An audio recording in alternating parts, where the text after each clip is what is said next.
She's special. Okay.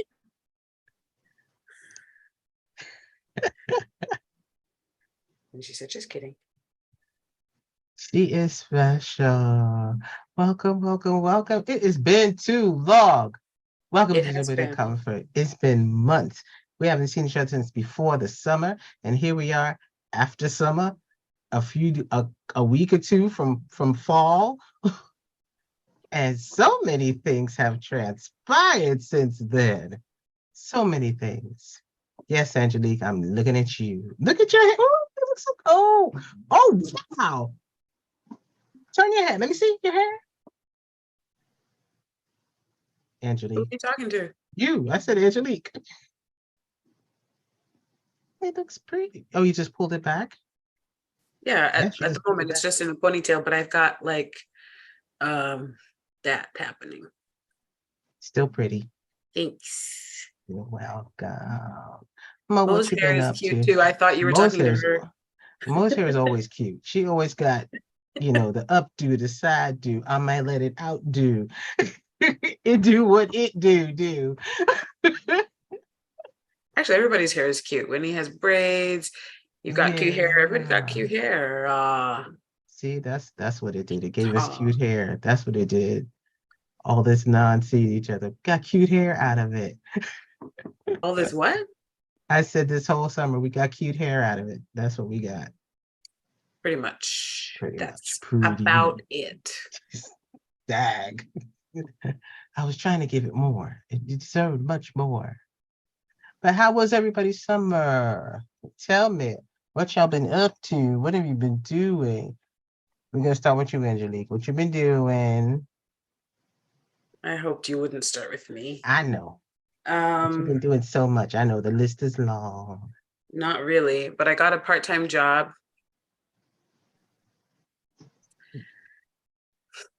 Yeah, exactly. That was so like, I got a part-time job. To sort of pay the bills while I'm trying to build this business situation. Okay. And then a couple of weeks ago, I went on a family vacation. We drove from Toronto down to Atlanta, but we took the scenic route along the East Coast. So we went to Fort Erie, Ontario, then we crossed the border in Buffalo, then we went over to Maryland, and then we went down to North Carolina, and then we went to Atlanta. So we kind of did like a C or like a pregnant belly. And then there's no letter that just does that. I guess a lowercase sideways U. A lowercase b. So we did that, and then on the way back we did North Carolina, and then we did like a triangle. So we went North Carolina straight up to Toronto. Other than that, a couple of audiobooks that I recorded came out. Congrats. Thank you. Go buy them. Yes, ma'am. They're by Dion Brand, At the Full and Change of the Moon, and In Another Place, Not Here. Those are the two titles. Okay. And they are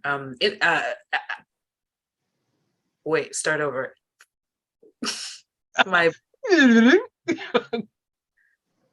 The connection between my brain and my mouth froze for a second.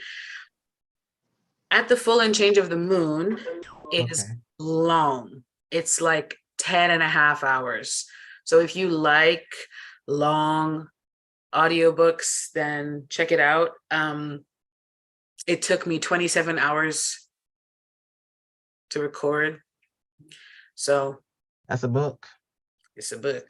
The other one's a lot shorter, and I only did half of it. I narrate half, and another voice actor narrates the other half.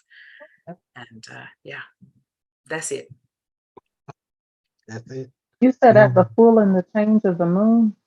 At the Full and Change of the Moon. Yeah. At the Full and Change of the Moon. Y'all hear that? At the Full and Change of the Moon. Yeah. I don't get a commission, by the way, if you download it or if you buy it, but it might be nice if you did anyway. If lots of people bought it, I could be like, look, see, people like me, you should get me for your next project. But in terms of number of sales, that doesn't make it to my pocket. So No, don't feel pressured. no pressure, but we gonna work it out. We gonna work it out. But that's really cool that you do that. That's a lot of talking. That's all I got to say. It is a lot of talking. That's It's a lot of exhausting. talking. That was my first one ever. Like I'd never really done a full audiobook before. Mhm. And I was so tired by the end of each day. Like the first day, I didn't know what to expect. And when I got home, I thought that I was going to do all sorts of things. And I ate some food and I slept for the rest of the day and that night. And then I had to go back the next day to record some more. And I was like, holy, this is a lot. I got used to it by the end of it. It was over 9 days. And they had expected it would take 11 days. But I guess I'm just that good or whatever. And so I finished 3 days ahead of schedule. And they didn't need to bring me in for pickups. And pickups is like fixing mistakes.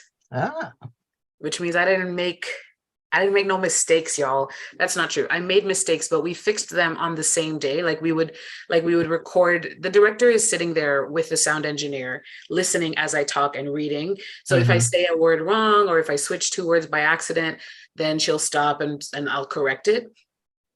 But occasionally, even the director will miss something, and then I'll have to go back in, and the actor will have to go back in and re-record. Right. But that first book, we caught all the mistakes in the original, the first pass, and so they had scheduled 2 days for pickups, and they didn't need me for either one of them. So I was like, yes.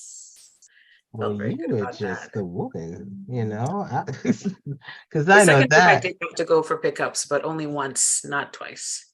But still, that's really good. That is really good to not have to keep going back and forth. See, you should have done Lola's book. I should have done whose book? Lola Akinmade. When she has a audio. Her first book, her novel, the one she did, In Every Marriage is Black. She also has it in audio. Did she narrate it herself?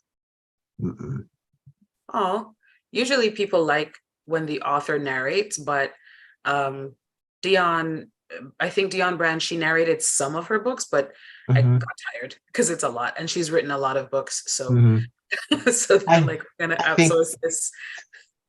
I think because there were 3 different characters, and it was, and the accents were different, so I don't think it was jived properly if she had done them all. Though it would have been cool if she'd done one, but no. But I'm thinking this time for her second book that's coming out soon, I think she's already getting that into audio now as well. So. I mean, you know how to reach me. This is true. This is true. I am going to send her your name and the samples. It is necessary to keep this within us. Definitely. This is definitely the thing. So Miss Monique, what you been up to? Hey, Rhonda. Hi, Rhonda. What do you mean nothing? What'd you do this summer with them boys? Nothing? Worked? We can't hear you, baby. What's wrong? Why don't you have volume? Oh no. Oh man. Okay, you talk, Monique, and then I'll try and read your lips and tell them what you're saying. You can type it in the chat. Oh, okay. Yeah. I can't. I'm on set. No, I didn't say I did nothing. I did nothing. I didn't say I was going to do this accurately. I just said I was going to do it. I did nothing. You did nothing with the children? Ooh, girl. No, No parks, no picnic, just that usual summer kind of I stuff. don't remember. Well, what was you doing that you don't remember? I don't. It just, I don't know. Nah. Am I getting it right? I think we all getting it right. I'm like really reading. I'm like trying to see her lips. So like, am I. Aww. Well, I would love to have some volume on you soon. So hopefully you'll be able to talk soon. yeah, girl. Debbie going over to Miss Whitney. Which you don't be looking up in the air. You know who y'all. In fact, no. You assemble your thoughts. I'm gonna go over to Rhonda since she just popped into the room. We're gonna get back to you, okay, baby? We're gonna get back to you. Right as she put food in her mouth. That's I so know. nice of you. That's why I'm gonna say we're gonna get back to you, baby. Just you. Oh, you put food in your mouth? Well, y'all. I'm talking Come about on. Rhonda. Rhonda just put food I in know. her mouth. I just. I'm gonna go to Rhonda. Never mind, Whitney. She's like, woo.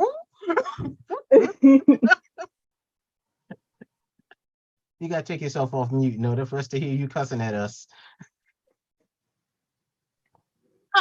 Sorry, I didn't on mute. No, I'm good. I'm just trying to have a late dinner a little bit at a time, but I don't have anything fun to report, Jermaine. Do nothing but work. So I am setting up my little studio for my You need to start from the beginning with on them letters after your name, okay? those letters. You've been busy. Well, yeah, I mean, I got a few certifications this year, so I'm happy about that. I'm just trying to, What certification did you get, Rhonda? Okay. Yeah, that's what I wanted to know. Jesus, pulling teeth. Well, I have a really extensive background in learning and development, and I've been doing that forever. And I got kind of like at a point where I just wanted to kind of move in a different direction. So I got my coaching certification. So I'm a credentialed ICF coach now. And that really goes hand in hand with the performance consulting work that I've been doing. And I'm a certified change management practitioner now, certified change management professional. I got that certification and I got the ProSci change management certification. And so I'm focusing on. Pardon? You did all that this summer? Well, this year. I got the ProSci in January, and then I had started coaching school last year. I finished it this spring. I got that certification, and then I got the ICF credential a month later. And then I had been working on the CCMP since November off and on. So I finished gathering up all of my years worth of experience that you have to, you gotta come up with 4,500 hours worth of experience and document it. And then I had to write 3 essays, and then I had to get my transcripts from college. And then I had to, and then that was just for them to say, okay, now you can take the exam. Oh my God. Exam was a 3-hour long exam, 150 questions or something like that. Jesus, it was freaking hard. And when I got done with it, by the time I was coming to the end, I was just like, you know what? I don't even care if I don't pass. I'm tired of this. I don't want this anyway. I was just so, but I passed. Just let it be over. I passed. I'm glad I passed. It's opened some new opportunities for me. I'm looking for some new clients. And I'm also, I had started a podcast, which Jermaine is on, called The Pivoting Wolf. So I'm trying to get my YouTube channel up and going, because I did 6 episodes and then I got busy. Obviously, for the other stuff I was just explaining, I've been busy this year. And so now I'm trying to shift back and get my YouTube channel really going. And I'm really excited about it. So I've been working in my little room today, trying to get my little makeshift studio together. And in addition to that, I'm just working on a big project for Marco's Pizza, and that's going pretty well. And so, yeah, I'm just busy. It's just Ronda L. Harris on my YouTube channel. Thank you for asking.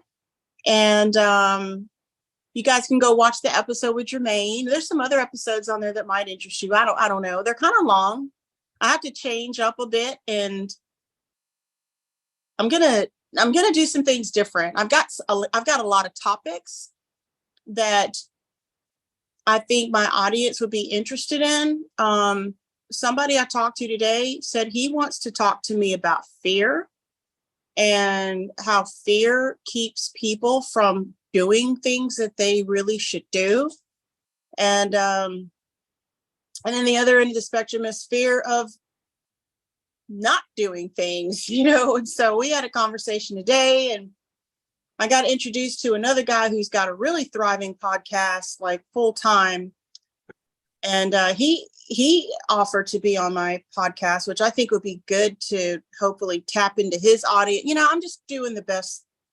I'm just doing the best that I can to try to learn. I'm trying to learn about it and how it all works. Like, how do you deal with the algorithm? How do you do this? How do you do that? What are these tools you got to use? Blah, blah, blah. And then there's just the content creation and the filming and the editing and all of that, in addition to all the other stuff I got going on. And I'm trying to get back to the States for a extended period of time. I got old clients calling me wanting to do boudoir photography sessions, because I had a photography studio before I moved here to the Netherlands. So I'm dabbling back in that again. So yeah, that's pretty much all I do, is just business stuff, That's all. But she ain't been doing nothing. Nothing. That's all. Wow. And you're a photographer too. Yeah. Ma'am. I love Angelique's laugh. Charles said, I ain't been doing nothing but working, but YouTube,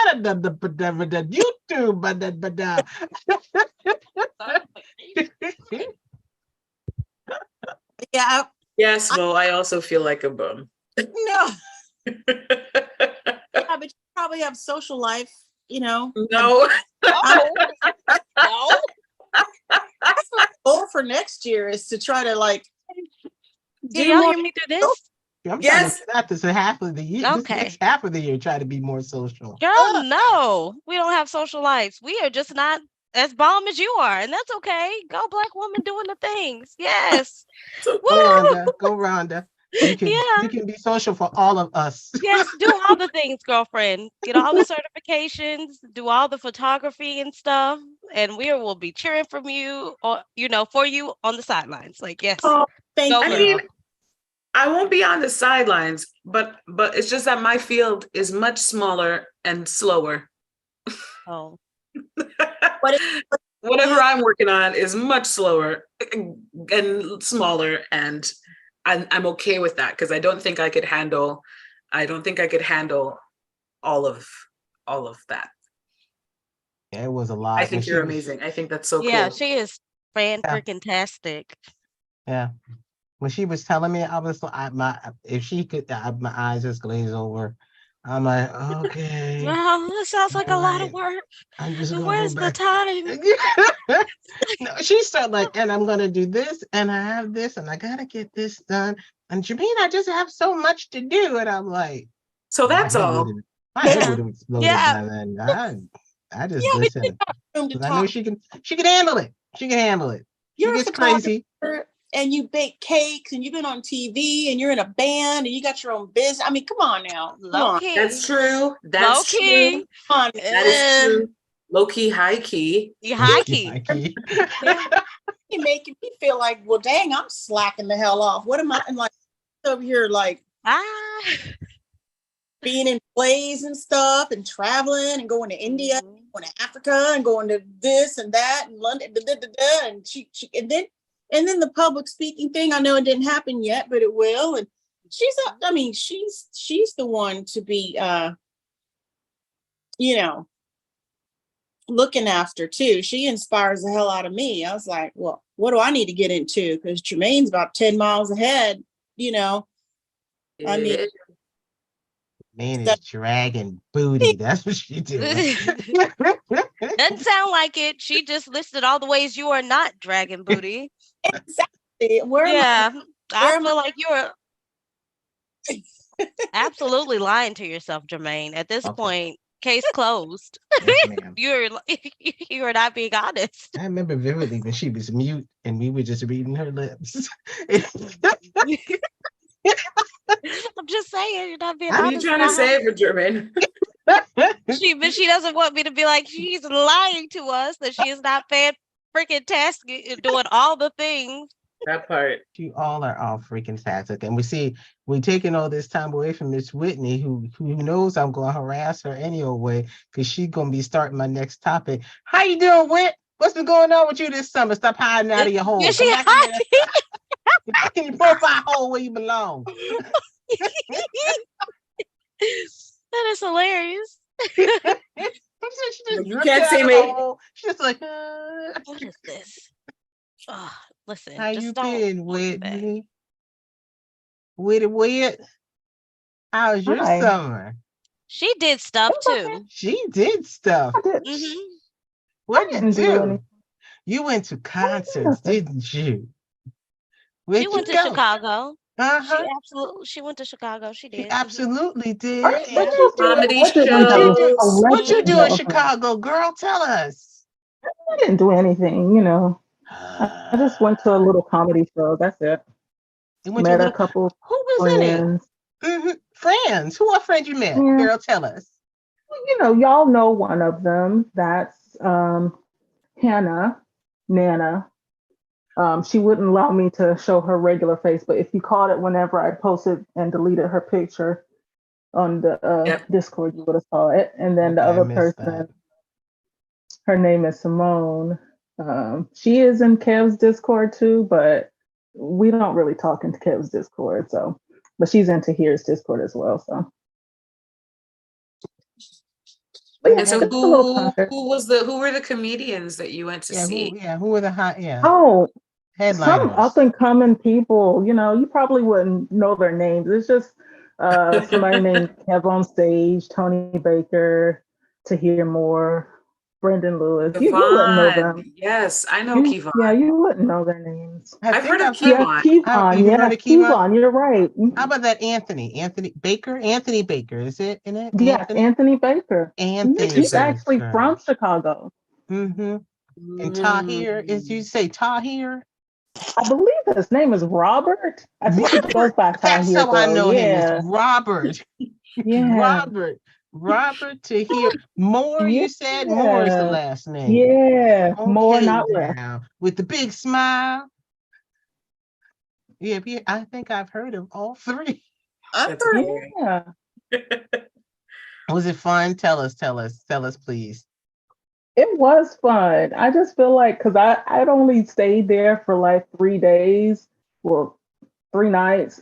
I probably should have budgeted for like a whole week, but Yeah. I didn't even think about that. I just was there for a few days, but it was nice because didn't see nearly enough of the city. Oh, well, that must have been cool though. How was the show itself? Was it?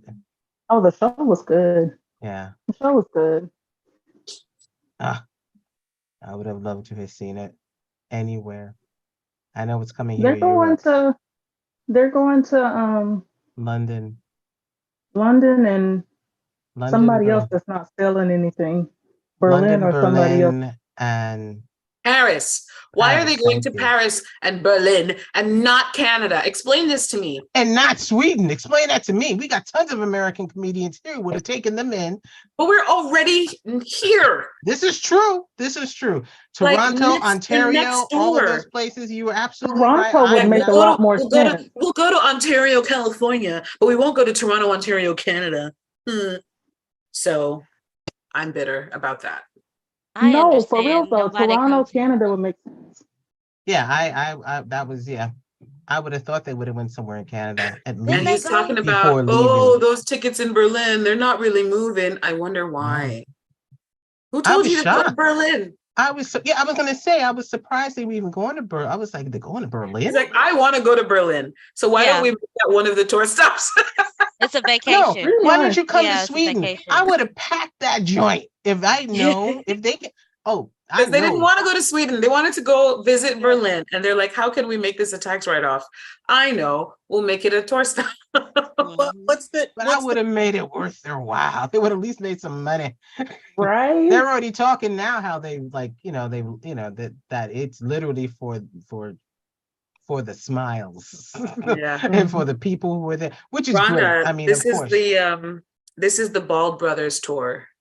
Yeah, I mean, I'm yeah, just this is true. what's the why do you think that they just wanted to go to Berlin? I mean, Oh, because Kev, in his podcast, he's constantly talking about how the tickets aren't really moving and how they're not really getting a lot of ticket sales in Berlin.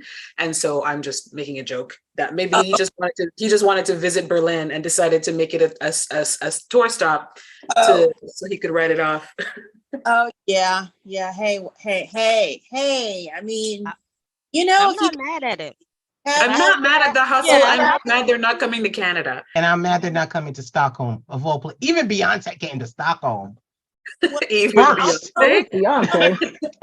And she came here first before she did everything I'll else, join which kind of shocked the heck out of me. But join in okay. I'll join in on the rant. I mean, are they coming to the Netherlands? No. Okay, honey, ain't nobody coming to the Netherlands. Hey, Wait, oh, wait. damn Well, now. okay, let me okay, I'm sorry. I would have been less surprised if they went to Amsterdam than going to Berlin. Yeah. Yeah, I mean, Amsterdam would make sense. Right. Yeah, they've been to Amsterdam before though, haven't they? Yes, they have. They didn't do any. I think they just went It was there. just They a didn't go trip. for a tour. It was just a trip. It was Oh, just like yeah. a ride through. I remember the stories from Yes, I Amsterdam, and I was remember like, Oh, yeah. some oh, stories too. yeah. Yeah. With the whole Lizzo thing, I doubt he'll ever go again. He'll never go again. What Never. happened? Oh, What happened with well, what? The Lizzo thing or Kev on stage? Yeah, with Kev on stage. Like, I mean, I know what happened with So What the made- banana thing also happened during Kev's trip. But not with Kev. I think it was Not with Doughboy. Not with Yeah, Kevin. no. It was yeah, Doughboy. not It was Doughboy. But they were on the trip together. okay. yeah. They were on the trip with Lizzo when all that happened. No. Oh. Kevin and Doughboy were on the trip together. Lizzo Mhm. was on a Two separate trips. But Similar experiences. similar experience, but As well. Kevin was not in the banana situation, only Doughboy. Oh, great. Okay. So there's a banana place in Got Mhm. it. Oh, you don't know the banana story? No. Oh, I know about the story, and I don't live in Amsterdam, and so I don't really. But you know the Lizzo banana story. You don't know Yeah, the other banana story. Yeah. I didn't. So know- basically, I was just saying that banana experience, Doughboy had that same experience in Amsterdam on Right. that trip. Mhm. I wasn't aware of that. So Yeah. Not my cup of tea. Just not for me personally. You should not do the things As of I eat a that banana. nature. you want to know what's fun? Oh, I did an article this. Amsterdam has had a world. Let me tell you, they just recently banned cruise ships. They're not allowed to come into the port anymore. Effective, I think October something like. Really? Wow. I They did not have- know that.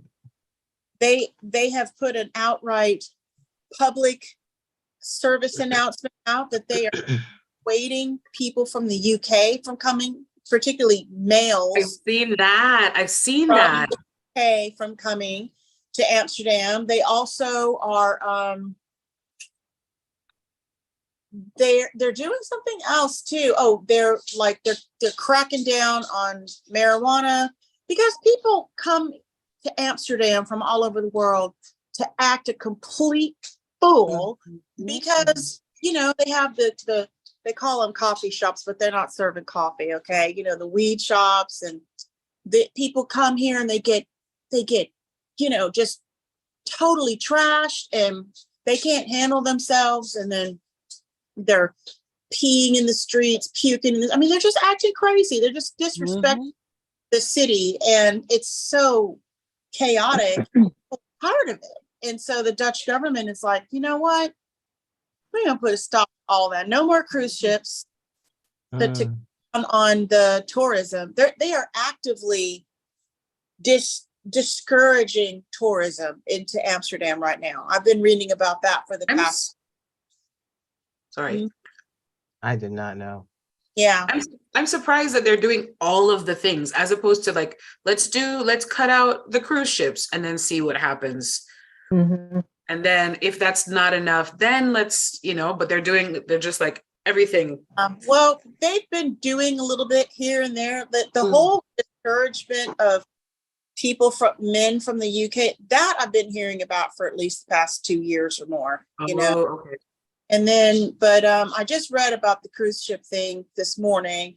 And then the weed thing, yeah, I mean, the weird thing about that a lot of people don't realize is it's a weird law. So they have coffee shops everywhere and they sell it, but it's technically not really legal. It's weird. Like, you can buy it, but you can't smoke it.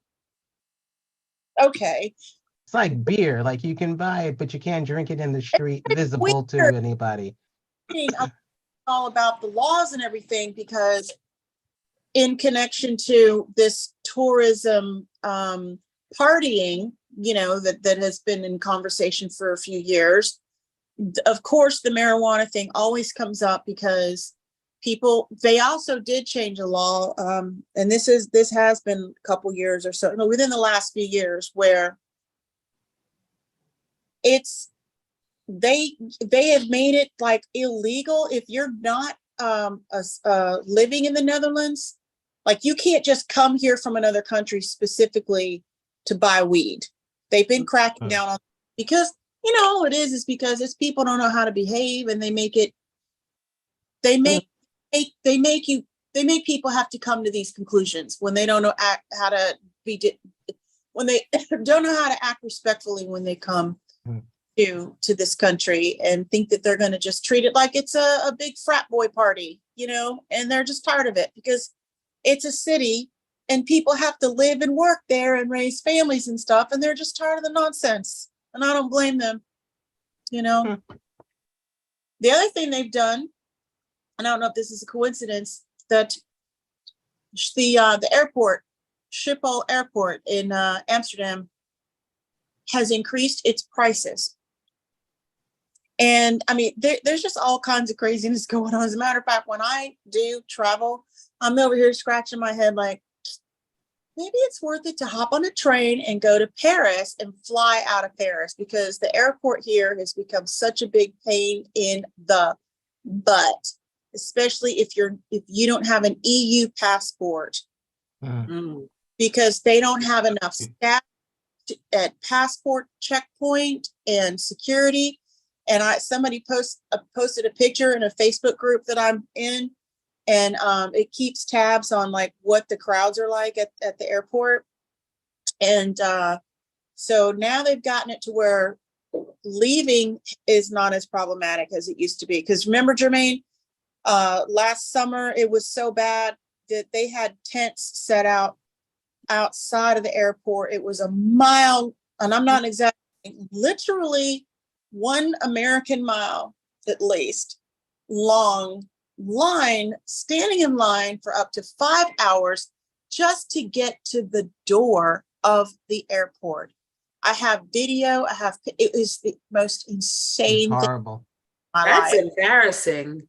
Yeah, it was horrible. So they've kind of that. So now you can leave, But then apparently now coming back in, if you are not a Dutch citizen, or if you are not an EU citizen, you got to go into this one lane, which is packed, takes forever to get through. But then I noticed in the picture, the line where if you have EU, nobody was in it. It was like, whoosh, phew, okay, go. It was like not backed up at all, everything. So if you're coming into the Netherlands and you are not a European citizen, you're going to be in for a little treat, standing in line, just trying to get out of the airport now. It is a hot mess. Somebody posted in the group, like, and I guess this person was being funny, but I don't put anything past anything anymore. And they were like, do you think this is becoming political now? Because this is so ridiculous. Like, are they trying to send a message like, don't come here? Well, that's what I would assume, right? Like that they're saying, don't come here. But I wanted to ask you, Rhonda, what, other than tourism, what's the Netherlands' main thing for money? Oh, they're a big, huge agricultural country. They are like, I think the second, maybe third highest producer of agriculture in the world, maybe behind the United States. And I don't remember what the other country is, but Any crops in particular? They are one of the largest producers of flowers in the world. And okay. And literally a lot of things, lots and lots of things. But I will tell you, if you do ever come to the Netherlands, and if you happen to like Mexican food and you want to cook it at your house, do not buy avocados at the grocery stores here. You'll be so mad. Jermaine, you know that story. I have been complaining about not having decent avocados here since I've lived here. I don't have them here either. Yeah, but you know what? There's a little vegetable stand near Vincent's house, and they have where you found some avocados, and he brings me avocados on Wednesday. And I'm like, I have to piecemeal my grocery situation. I either got to get stuff from the expat store, or I have Vincent go fetch particular things from very specific particular places. And I order off of Amazon, and I piece myself together with my certain things. But now, to answer your question, they're big exporters of agriculture, flowers being huge part of that. And they actually are usually in the top 3 of the most innovative countries in the world each year for innovation. Amsterdam is a big hub for technology. And they also are, you might know this, when Katrina happened, they had some Dutch engineers come in to help them. Unfortunately, it was too late after the fact to help them do water management science and, get that situation back together, because they blow me away the way that they just literally command the sea over here and the water and that how they do. I don't know how I can't even wrap my brain around. There's a Dutch word for this, and I don't remember the Dutch word, but it means robbing from the sea, because there are cities here in the Netherlands that literally used to be ocean. It used to be in the North Sea, and they forged cities out of the water. They just backed the water back, and I don't know how they do it, but there's a whole city. You can look it up. It's called Almere. It's Almere. And like 50 years ago, that used to be part of the water. And they just like, we would like some land. We're going to just steal some land from the sea. Snap, snap. And they just do it. I don't know how they do it. They're very well known for water management. And there's actually this big science center in the north part of the country that I really intend to visit. And it's they have a big it's like a big machine that it's like their big research center that's based all around how to hold back water and manage water and do all the things that they do, because the Netherlands is below sea level, and if there's going to be a country that's going to be able to have its act together to deal with, like, rising sea levels, it would be the Netherlands because those guys are wizards over the water. So they're very well known for those things. And other than that, I don't know what else to report other than So they don't need tourism, basically. no, they don't need it like certain places just need that because that's their economy. No, they do not. Places like Jamaica. Yeah. Yeah, that's No, cool. but That's they good to did have this- multiple sources though. Yeah. And to be able to say, y'all stop coming here. You're ruining it. Yeah. I'm shocked when people come here because I look around, I'm like, you wanted to come here? Okay. But like the only thing I was kind of flipped out about was during the pandemic when all of a sudden we had this like little mini boost of tourism here. We were like, why are y'all coming here? What wait, it get pandemic? Yeah. Just Keep your cooties over there. Yeah. Keep your cooties. Keep your cooties to yourself.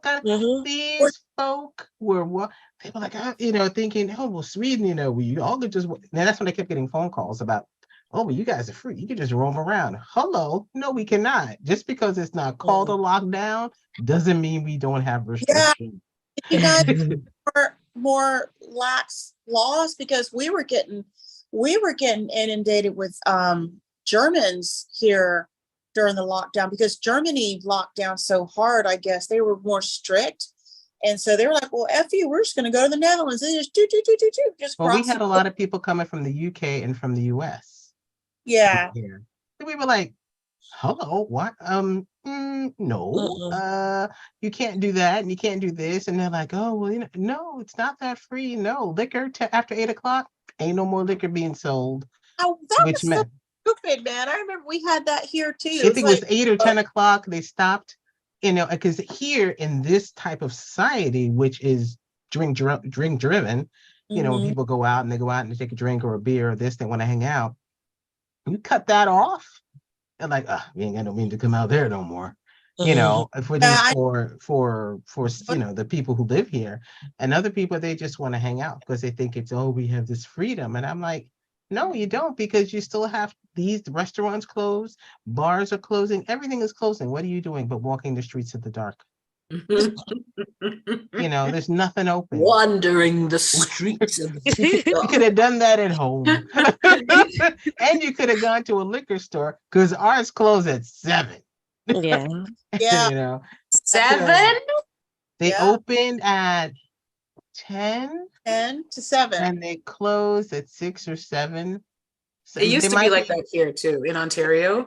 We don't when I first moved to Ontario back in 2004, the only place to get alcohol was that I knew of at the time was the Liquor Commission the Liquor Control Board, Liquor Control. We have Board that here. Ontario. We have it here. So we call it the LCBO, and there's LCBOs across the province, but they're not everywhere.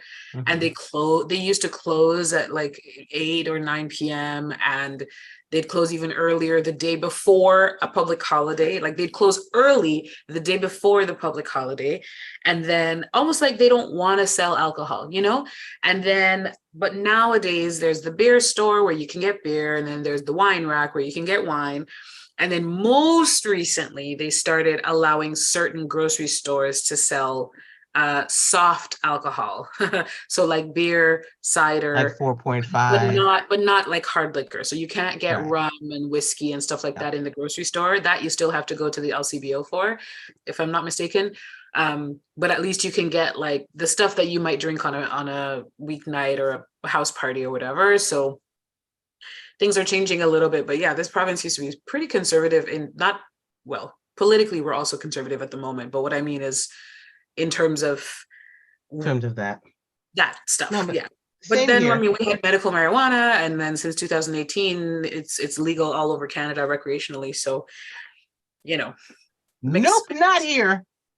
Nope. That's where that little line is drawn. That's why I was thinking Canadians are probably not going to Amsterdam anymore. I mean, they may have once upon a time, but yeah. But we don't use that as a selling point. And I hope we never do. I really hope we never say to people, please come here because we have weed. Don't have to. Every place else has weed now. Every place Well, else. I'm glad. I'm glad. Y'all stay over there with the nonsense. I'm not sure that the Netherlands ever actually had that kind of a stance. It's just that That's true. they've just got like such an interesting take on things. You know, they're just kind of like, you know, live and let live kind of thing. Like they got the red light district thing. They've been cracking down on that too, because I guess these English boys are just really ridiculous. This is what happens when you have like when you're so deprived or restricted or whatever, and then suddenly you go to a place where that restriction doesn't exist and you don't know how to regulate because no one ever taught you how to regulate. They only taught you how to repress and suppress, and now it's like and that's kind of like, that's kind of what it is like here. This is at least how I see it at times. Because like when I generated, like when kids were younger and they have this thing called 𝐒𝐤𝐞𝐜𝐢𝐚𝐥, which is like on the weekend, kids get to have candy and chips or whatever they want for the weekend. It's only a weekend treat. It's only a weekend treat.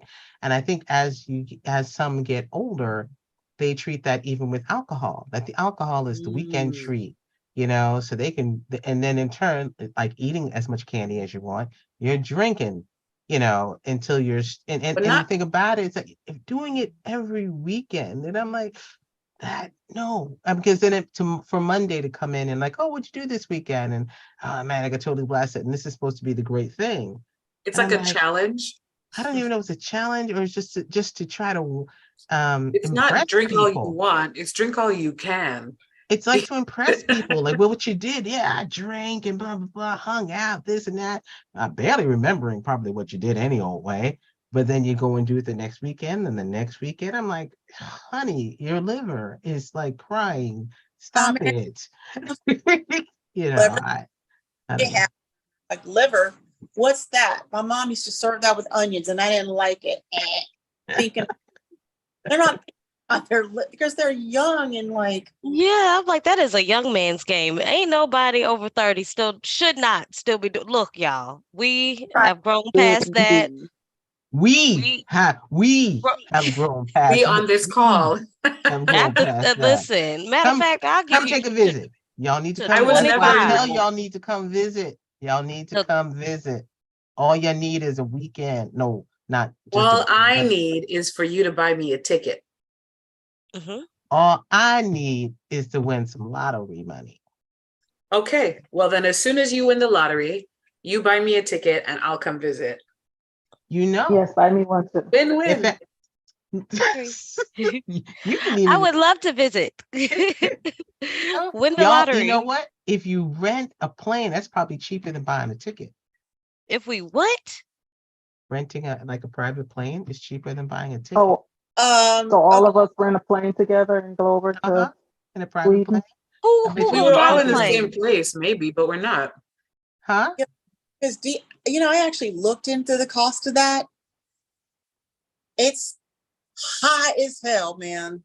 I mean, we're talking, they charge you by the hour, and it was like several $1,000s per hour. All right, you can stop now, Rhonda. You don't have to crush all the dream of it. Just stop now. No, keep going. No, keep going. Get more. I mean, we need more people. We just need a bigger crowd. Okay. You know, if they let you split it like that. I mean, but we also all need to be leaving from the same port, like the same city, right? Yeah, that's the problem. Yeah, we're literally everywhere. Where is everybody, by the way? Well, I'm in Toronto. I'm in North Carolina. I'm in Arkansas. Okay, Did I hear North Carolina? North Carolina or South Carolina? North. Whereabouts? Near Fayetteville. Whitney. Uh-oh. You're in North Carolina? Oh, you're in trouble. Yes, Jermaine. I'm in North Carolina. It's Angelique. Sorry, Angelique. Yes, I didn't do it. You are going to be in trouble. No. Because I already see where this conversation is going, and Whit's going to be in trouble. I'm excited. Go ahead, Angelique. Say the things you want to say. Where is Fayetteville? Because I feel like we drove past it. Mm-hmm. Where did you go? We were in Rocky Mount. That's where my aunt lives. And so we, Rocky but we Mount is drove. probably like an hour and a half away. I could have driven to meet you because that's what I did whenever Tanae was here. I drove to Greensboro to meet her. Ooh, Came getting the for niece's folded prayer graduation. hands. Look at her. Yeah. Ooh. Oh, Charlotte. y'all were this close. So close, you guys. So close. I mean, this is kind of like whenever Crystal was here a couple years ago, whenever she was driving through to Tennessee. She said she didn't know I was in North Carolina. I was like, oh, okay, well, that's fine. Some other time. How I far got is to see Oh, her. that's fine. Never mind.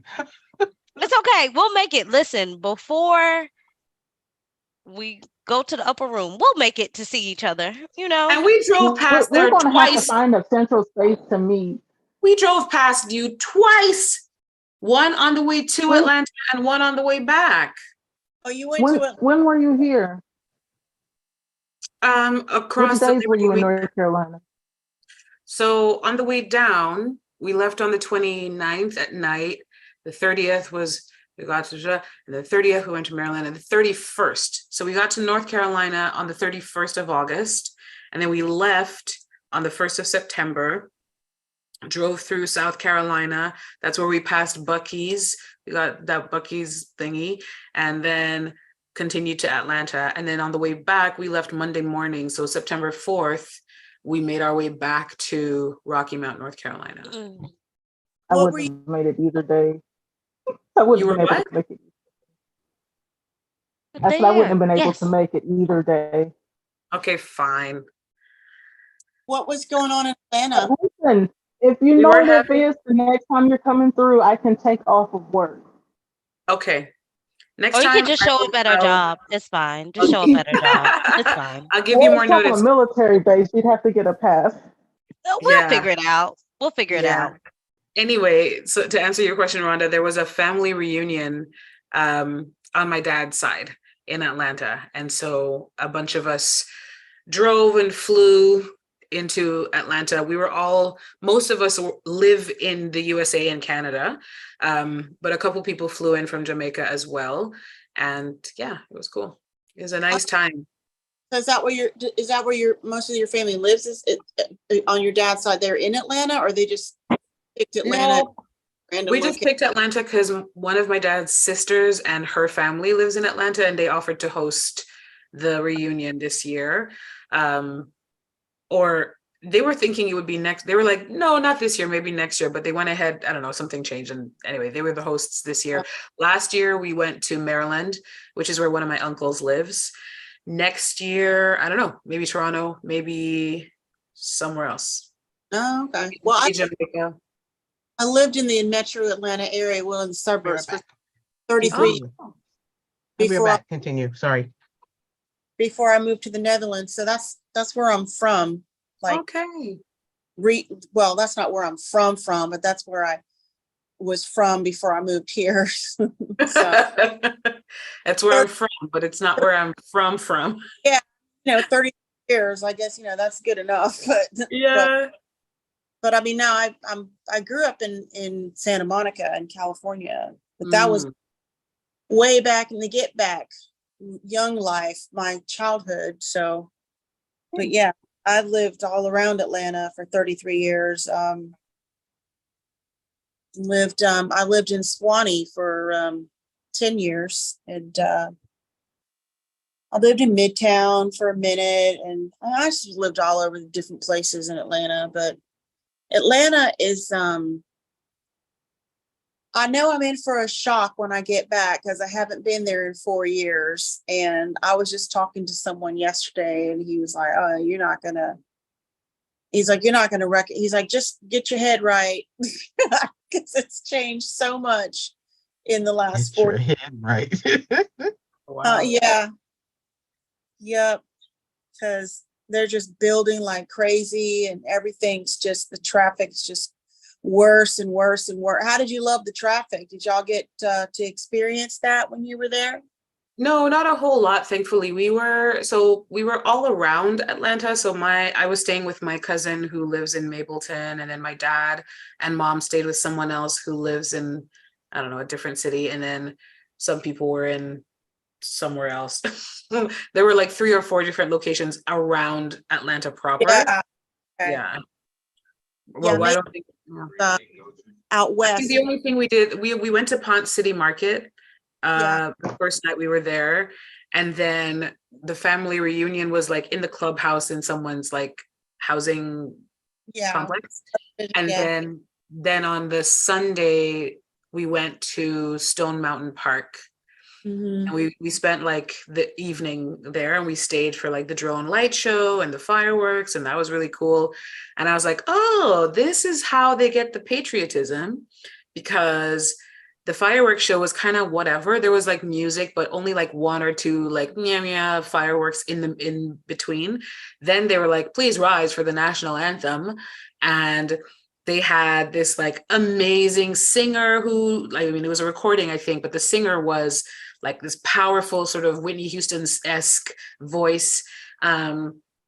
So, like, oh, sir, like really powerful. And then the lights and the fireworks at that point were like amazing. Yeah. So you're standing there listening to this music and looking up into the sky, into the fireworks, and you're like, oh, wow, amazing. And then you're like singing the national anthem or listening to it anyway. I don't know the words.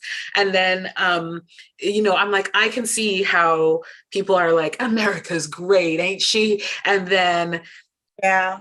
because they saved all the good stuff for the anthem. And then after the anthem played, it was like, now the party starts. And so I was like, I see what you're doing, America. I see what you're doing. It's very smart marketing. Are they still playing the Ray Charles song, Georgia? You should always play that song. That laser. I don't think they played that song, but they did play The Devil Went Down to Georgia. Oh And my they played, and it had like a music video with like an animated music video. And they had 2 different music shows. They had Music Through the Ages, and that was with a drone light show. And so they had various key moments in American history. The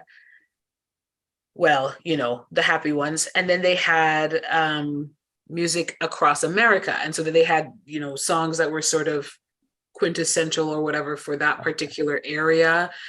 And then, and then the national anthem. They didn't play Ray Charles' song. They've been playing the Ray Charles song. They probably did, but I just don't remember. America. Georgia on My Mind. Oh, Yeah, that I like one? that I thought you song. meant the America Ray Charles. Georgia. Oh, I know Georgia. They may have played like a clip of it. They didn't play any songs all the way through. Like everything was just like excerpts Piece from of it. songs, and then they moved into the next song, and then they moved into the next song. They spent a lot of time and effort on Elvis for whatever reason, because he's not even from Georgia. And then, No, and that's why the country. That's why. That is exactly why, because Stone Mountain is special, and I will not take up too much time this evening to go all into it, but just trust me when I tell you Stone Mountain is special, and it has a history to it. And they started the show with a speech from whoever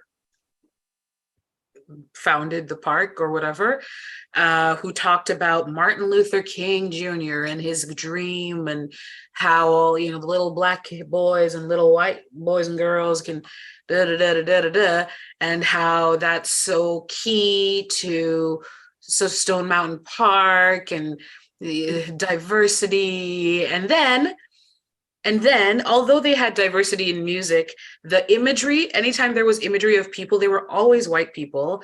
And I didn't notice because I wasn't really watching. I was mostly listening to the music, but my dad noticed, and he was like, "You're talking about diversity. There's a whole lot of white people in this show."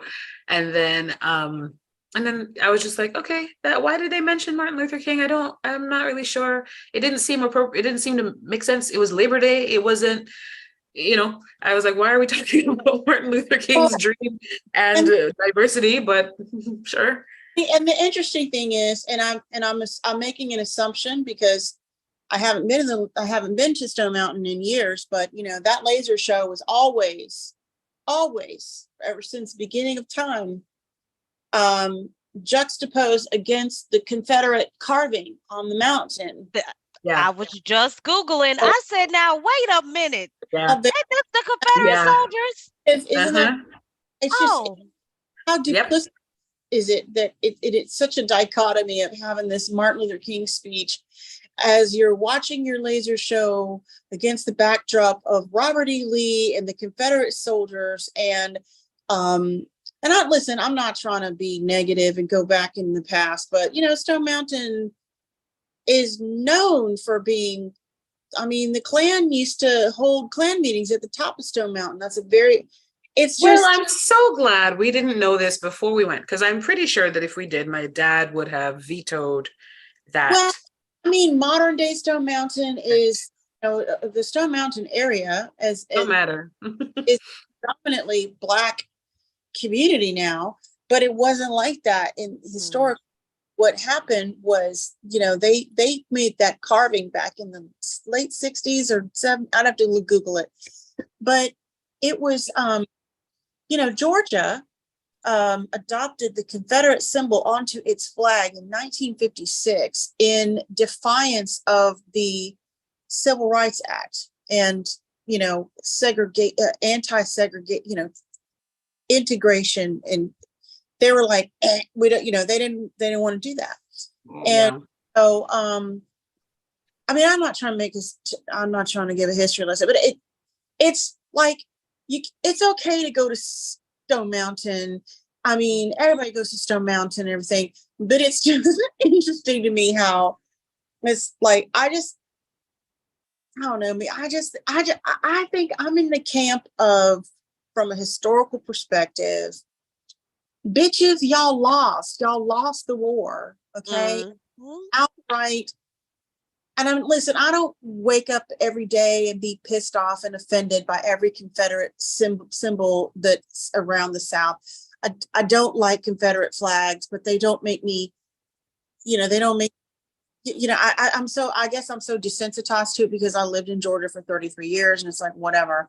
But technically, if you really want to get technical, none of this crap should have been erected. None of these symbols to the Confederacy should have be even come into existence. And when you really understand how they came about and the motivation behind them being built, because it was an act of defiance, because these Southerners weren't having none of that shit, man. They were like, we don't like that. We gonna put a whole damn carve a whole goddamn mountain out of it. I'm like, it's just and when you talk, like, if you talk to someone who is like, right? Huh? Yeah, for sure.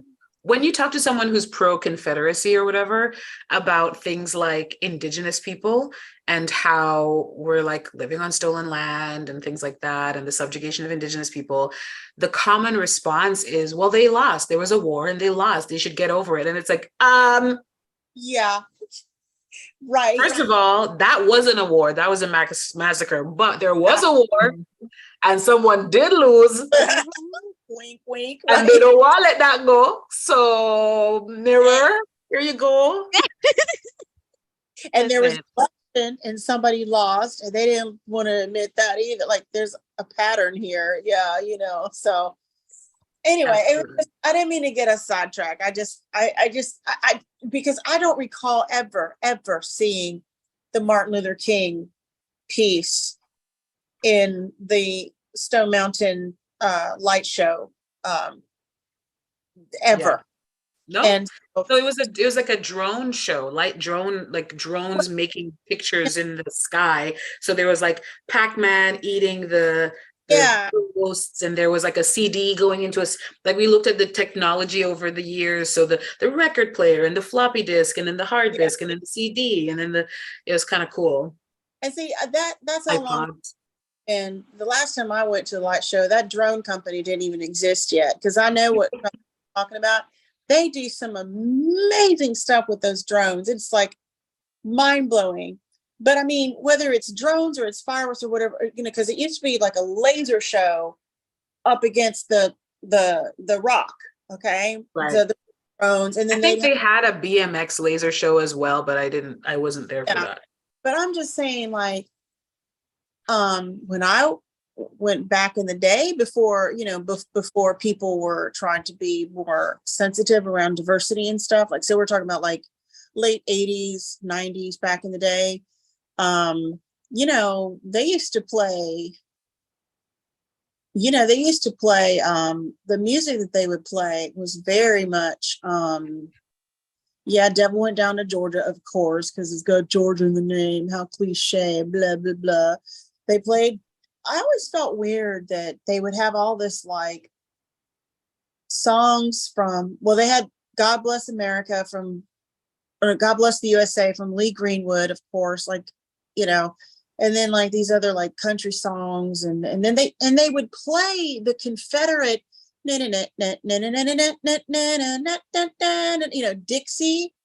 That was so common, like every night, like, and they had like Confederate flag like scenery, and because it was just common in every place around Stone Mountain, all the little gift stores, and there's a cute little like German-esque kind of like village that's like, if it's still there, that's like in Stone Mountain Village, that's like really cute. They had a whole entire ass Confederate store amongst all the little gift stores, and see, that was just the way it was. And then, like, nobody thought anything about it. And, it was like, this Georgia, that's just the way it is, But so to hear you tell me that they had this music and they had this announcement, and I'm like,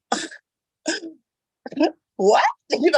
Like, I never heard that, like, well, good for them, but. They should just like smooth out that piece of the mountain that has the carving on it. There was a Or big, put it in a museum, not on just that. No, we can get rid of it. We don't need that. Well, We've got you could put it- pictures or paintings or Like, you could put it in a museum. Just Well, put it in a you museum. take a picture of it and put the picture in a museum, or like cut it out of the mountain and put that in a museum. Oh no, not that. But like, like this is what was that. Put it in a museum, not like I see what you mean. yeah. how they can put a whole ass mountain in a museum, but I think she means No. like a model of it, or like Yeah. a recreation. Yeah. Like whatever they're trying to memorialize, Mm-hmm. do something, but put it in a museum as And then opposed put to the carving it on the context. side of a mountain. Yes. And then make What sure you put the context of how this is why it's been removed and put here. yeah, Because this is not something, but it is a part of our history. And then Right. you can move on. what do they do with the mountain though? What can you do with that? Well, that's why I'm wondering if they can just like I mean, I don't. smooth off the carving part. I mean, do you know how? I mean, you were there. I mean, look at, like, there would be It's like a. possible to me. They're not doing anything with the side of the mountain. I mean, it's just, I'm just trying to think, how much damn concrete? How would they do? Like, how? I'm just Stop trying to. it. Stop wrap it. my head Stop it. around. They could do it. Look, they carved all of those dudes into the side of it. They can get them off. They can put Yeah. dynamite in the We have the nostrils t- of the thing and just blow No, that that's stuff. not what. That's so much more destructive than what I was suggesting. It's what they But deserve. it be gone, and you have Yep. the And picture. that's you what they want it. deserve. I The get it. mountain Done doesn't and done. deserve that, guys. Not the mountain, didn't the do people nothing. on the mountain, the people on the mountain. And So You know, sorry. like when you Carve it have out. cheese. It might- Okay, let me explain what I mean. Imagine you have a block of cheese, right? And you live with someone who doesn't have any sense, and they just like were chopping up the cheese in any old kind of way. And you're like, this is ridiculous. This looks awful. So you take a cheese like slicer, peeler, potato peeler looking thing, and you just go, Oh, she smooth it out. I thought and you you, meant. that's what I meant. I thought you meant Oh, get concrete and smooth. that's what I thought she meant too. That's the Or I like thought the same thing. plaster over Yeah, it. plaster it over it.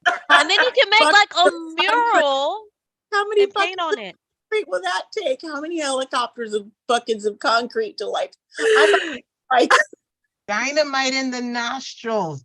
It's like a different type. It's like a different type of sculpting. I have seen sculptors use dynamite to sculpt things, just tiny pieces. You don't need the big old piece of C4 to blow up a hole in it, looking like a whole butt, but never mind. Anyway, Let's get the Dutch to figure it out. The Dutch We- will figure it out. They'll figure that shit out. we go. Yeah. They're masters Somebody of knows water, something. not rock. Yeah, I mean, but they're just they're innovative. They're top innovators. They'll figure it out. Yeah. I'm 100% certain it can be done. Something can be done. Uh-huh. It's just a matter of motivation to do it. And like withstand all the people who would complain about, look, the part of our history, taking away our history. Then go read about it in the book and look at it in the museum. Yeah. It's a simple fix. There was It's a a simple thing. Yeah, there everything was- else we do that for. So there was a big, huge movement about 3 years ago, back when all the Black Lives Matter riots and stuff were going. People were, well, no, I'm sorry. It was prior to that. It started in, I want to say 2015, when all that shit went down in Charlottesville with Trump. Do you remember that? Yeah. okay, Okay. vaguely, yeah. The Yeah, frat it was like boys, the frat boys, The and frat- yeah. the The Proud Boys. Oh, that was the same No, year. No, the the frat frat boys. boys. The frat boys. Proud Boys. Proud The Boys. Proud Boys. Oh, I thought I'm it thinking was. of something else then. Okay. Yeah, they can end up. Well, you that know what? girl They were like died. frat boys. It was probably the same group of. Yeah. Was it the tiki torches people? Yeah. Yes. Okay, yeah, same thing. Okay. But that was also the same year that woman climbed the flagpole in Bree Newsom. South Carolina, Bree and- Newsom, yeah.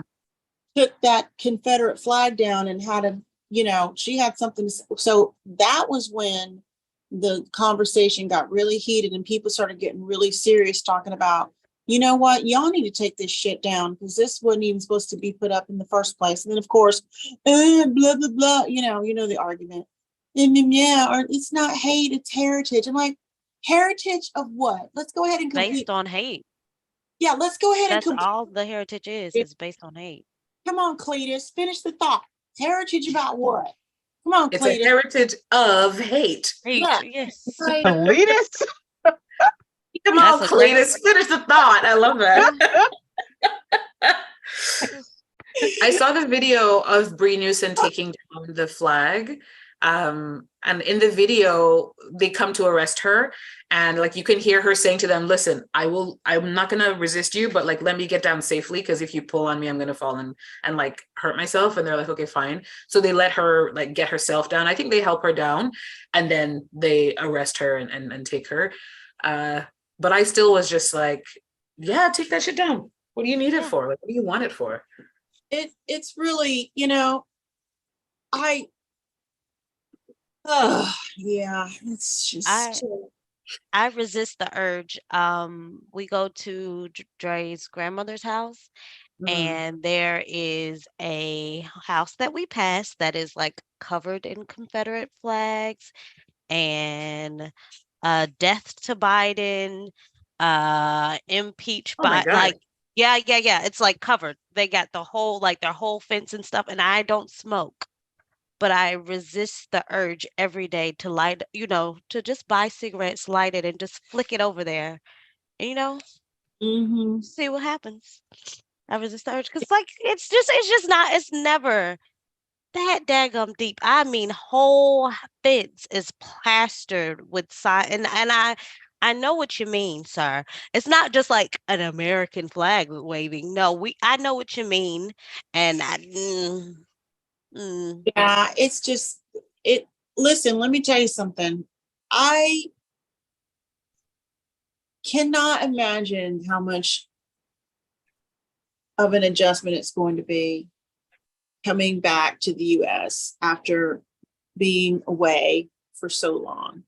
I mean, Jermaine, you've been more recently than me, and I know you have mentioned a couple of times, you're like, no, I'm good. I ain't trying to move back there, I mean, all these years even after the first year and a half when I went and visited, I was like, it's a whole different thing looking from the outside in. When you're in things, you're not, you don't sometimes you don't see everything. You see the things you don't like, but you're just trying to cope and get your mind right and do your thing. And but then after living outside, and this is not even a point of listening to people judge the US, because I'm like, you ain't lived it, you can't judge, leave me alone. That's literally how my block is. You watch too much TV, you think I should sound like the nanny, you don't count. But when I'm there, for me, now I have two different aspects. I've been in it, and now I'm looking from the outside in it and seeing so much more, after stepping out and being in. And as the years progressed, of course, people ask me, well, think you moved back to the States? And at the time, I was like, well, yeah, because I had more family there, but my family is like dwindling to almost, it's very, very tiny. So, and the question is, oh, would you move back, or where would you be more comfortable? Sure, I would love to go back to New York, but financially, I'd never make it. I'd have to have something set up for me way before I even think about going back there to live. And it's not even just to exist, but live, but to exist. And that just can't happen. And and even as you get older, it's like, how much struggling do you still want to do, to get further on, going back to where you came from years later, and all the changes. And this is just basic changes. This is a whole different thing after the pandemic, and after all this stuff with the Ukraine and with Russia and everything that's happening, with that stuff even now in the equation of everything, my mind is like, I'm okay. Oh, I will visit. I know, but the weight, the weight is too heavy. The weight is too heavy. the Yeah. stress just, yeah, that's another thing that really concerns me, is like that hustle, that hustle mentality. That's the stress of, like, Yeah. just the stress of it. It's just like, yeah, dude, that's a lot. Yeah, it is. But I was only gone for like a year when I went and visited, and I already, after just a year, I was like, dang, Yeah. dang. Yeah. I was like, and I was so Yeah. cringe, all the Trump, everything. It was just so cringeworthy. Like, I just was like, wow, I can't with this. I really can't with this. It's just like, Yeah. it was so repulsive to me, because I had been away from it for a while. And so I just wasn't used to, like, the aggressive, like you're saying about this house, plastering it, like, they're just over the top with that, and yeah, I don't know, especially being in the South. I remember driving down to, when I used to go visit my mom in Jacksonville in Florida, going down 75, the road signs would get real weird, y'all, real weird. These these road signs, I used to take pictures of them. And remember Marcus in Germany? Oh, he used to just, Marcus, how he is.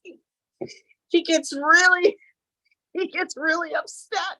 He's like, I can't believe you live in that asshole of SW. You need to come over, you need to get over here, get out of that crazy country, da da da da da. And like, I'm like, Marcus, you're gonna give yourself an aneurysm if you don't calm down, But yeah, the road signs are really weird. They're strange. You're going to hell. You're burning. You're this. You're that.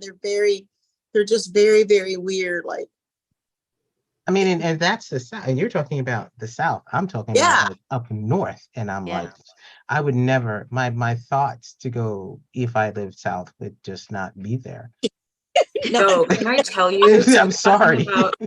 You're talking about the North. So we drove back, when we drove back to Toronto on the I guess it was the 5th. We got in Tuesday night. Our finals, no, on the Tuesday, my parents needed to go to a bank, And the location they picked was in Gettysburg. And we drove into Gettysburg off the Been highway there. and drove past a Confederate flag. And we all saw the flag. There was only the one, but we saw it. It was like on a main road. And we were like, well. And then we said, okay, if we see any more, or if we see anything else to give us pause, we'll turn around and get back on the highway. We didn't see any more. And then and I have a question for everybody, but I want to finish the story first. So we didn't see any more Confederate flags. And then we got to the bank and we parked in the parking lot of the bank. And I said, I'll wait for you in the car. And my dad said, no, you are coming with us into the bank. So I was like, dang, okay, fine. So we go into the bank and they were super nice. Everybody was very helpful and lovely. And like one of the guys who one of the bank workers walked past me and whispered in my ear, I love your shoes. And they let us use the employees' washroom. And like, they were super nice. Okay. But we were also like, thank God, let's go. I don't think we were like, oh, well, maybe we could live here. We were certainly not thinking that, but it was just like, we were prepared for the worst and we were treated very nicely by the people in that bank. And we were like, phew, and then we continued leaving. Here's my question though. It's not a flag exactly, but I see it a lot as decoration. It's like a semicircle. And the middle is like, it's like concentric half circles. And the outer one is white. I think the middle one is blue. And then the inner one is maybe red, or maybe it's red on the middle and blue in the middle, in the center, with like a couple white stars. And it's like pleated like a fan. And then people just sort of like hang it. What is that? Is that Confederate related, or is it just American flag decorations? I usually see it just as American flag decorations. Like Are you- here in Arkansas, they will make anything into an American flag. Anything, I'll show you what I everything. mean. Every decoration, they got butterflies for your outside that are like lawn decorations, and they're butterflies, but the wings are American flag. Like, yeah, homie. And I'm just like, Okay, but it's it's specifically okay. and So it's usually on. I described it all wrong, but it's basically this. And It's it's this usually on thing. our Cracker Barrel. Oh yeah, that's called bunting. That's just a decoration. Yeah. Yeah. Well, yeah, bunting is the style of decoration, but I just was wondering if that particular design was No, in that any has way- No, That has I've seen that before. America. Yeah. I mean, it still has this like American flag. It's still on our Cracker Barrels. Any Cracker Okay, Barrel. but you it's go to. not related to like the Confederacy or anything. No. No. Okay, No. fine. Yeah. Because we That's saw a No. bunch of those everywhere, Yeah. and I was Yeah. like, No, they wonder. just like that's their pretty American flag decoration. cool. Pretty much. All right. I'm gonna. subscribe to my. Huh? Is one of y'all's? Did one of y'all subscribe to my YouTube channel? Because somebody just subscribed. 𝐒𝐤𝐞𝐜. Yes, Carl did. Oh, No, you that's not can- Carl. That's not That's Carl. not Say Carl? say the username again. It's either 𝐒𝐤𝐞𝐢 or Yeah, that's not Carl. That's That's not somebody Carl, else. but Carl said he they were did. they were in the chat. I think it's LOQU. I you. thought Carl said he did. Well, he asked for the name. He didn't say he. Oh, okay, sorry. I know that, and I thought someone said, "Oh, I subscribed." But You someone was in the live chat before LOQU saying, "Hope you all have a wonderful chat. Enjoy." Oh, then that's yeah. Okay. Yay. Okay. Well, I subscribed back, so that's fine. Oh, LOQ. Yeah. I subscribed to Ronda's channel. Okay, D. Could you tell him you for It me? was 'Cause- D. Oh, Aw. It Hi, was D. D. Hi, V. I forgot we had. There's a thing where Mhm. we are really live, and there is a chat. I forgot. Not V, not V, Mo. D. No, Oh, D. just kidding. Just kidding. JK, Yes, JK, a grown-up. LOL. Yeah, but you've met D because D's been Okay. on the chats before Yeah. with the Okay. dreads. You know D. Yeah, that was D. 𝐒𝐤𝐞𝐢𝐚𝐥. Okay, LOCU. This is just a question I'm throwing out because I know I couldn't afford to do this. Anyone go to Beyonce's concert? Tch, How much are those tickets? About 500. Were I don't know how much. I went to the concert on TikTok. I've seen the whole concert. I've It seen was the a whole concert on thing. TikTok. I Girl, you listen. should have Stuff. said something. I would have watched. I mean, from all the clips I've seen on TikTok and Yes, that's what everywhere, I mean it's from all pretty the much like clips. you've seen the whole. You've seen the Yeah, feel like pretty concert, you've much. seen- and it yeah. was pretty fierce. It was really Yes. nice. I was But watching a podcast where they were talking about, so they were talking, it was like trash news, quote unquote trash news, where it's like news, but it's not like world ending or anything, but it's like entertainment news, that that Beyonce's concerts, at least in, I don't know where, they have she has like listening only tickets that are like 122 pounds sterling, and they're behind the Behind the stage, so you stage, can't see anything, you can only hear. And people were mad because it's like, why would I spend money to just listen? But then they were talking about it, and it's like, first of all, you know that that's what it is when you buy it, because you can see where the seats are when you purchase the tickets. Right. Second of all, blind people, like people with low vision, they might want the ambiance, the energy of being at the concert, but they wouldn't be able to see anyway. So you might as well get a listening only seat. Also, they then looked at the cost of other seats, and they were like, the cheapest seat you can get where you can see the stage was 250 pounds. So this listening only ticket was less than half the price of the cheapest seat where you can see the stage.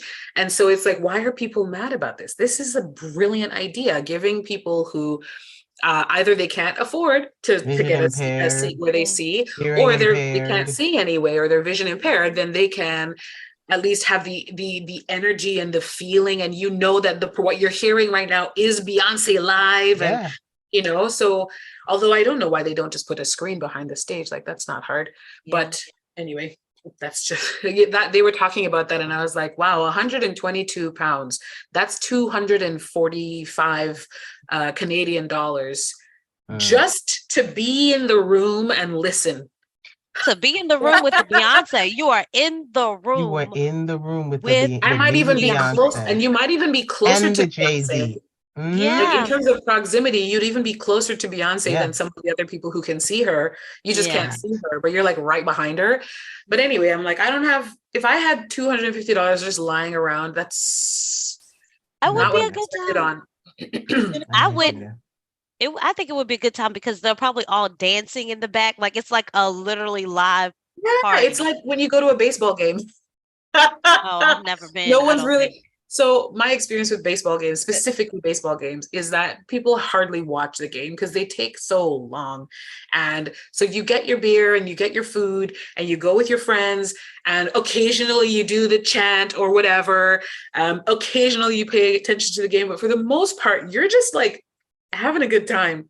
So it feels like that. It sounds like that, what you're describing. Yeah.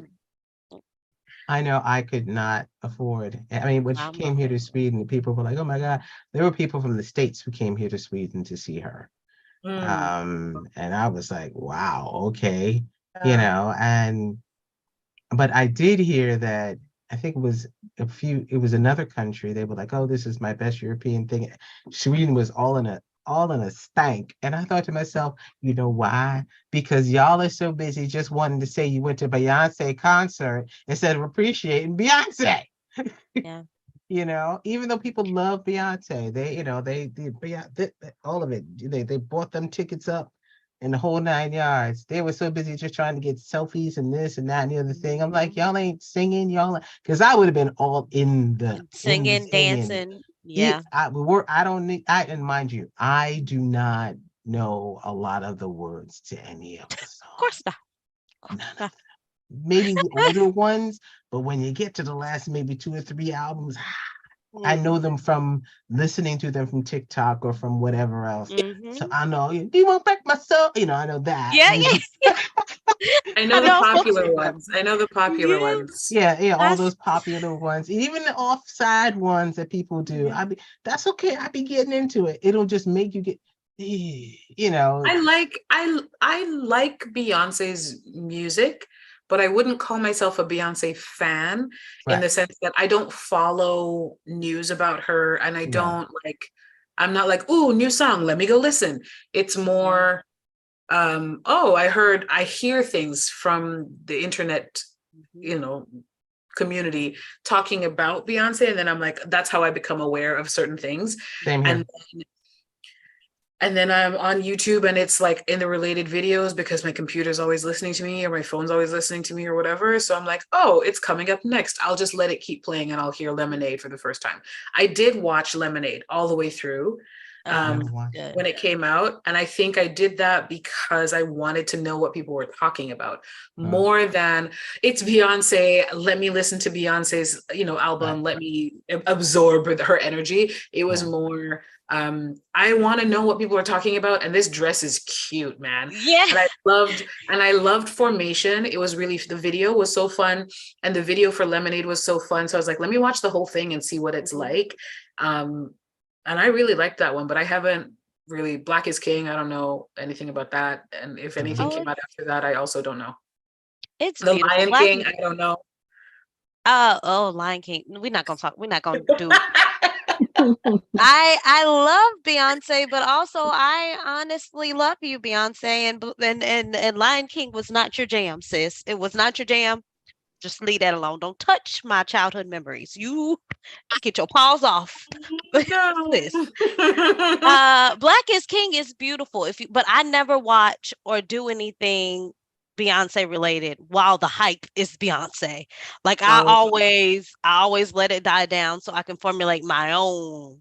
I still haven't made it all the way through the Renaissance album. I got my first few songs, and then I'm like, okay, I ain't turned this off. I don't listen to the rest of this. It's not my jam. But the first few songs, you don't like the style of music or the lyrics or what? I listen to it. I'm not a singer. Okay. I think the second part of her album is for the women who sing and can appreciate the is it not fun just to listen to?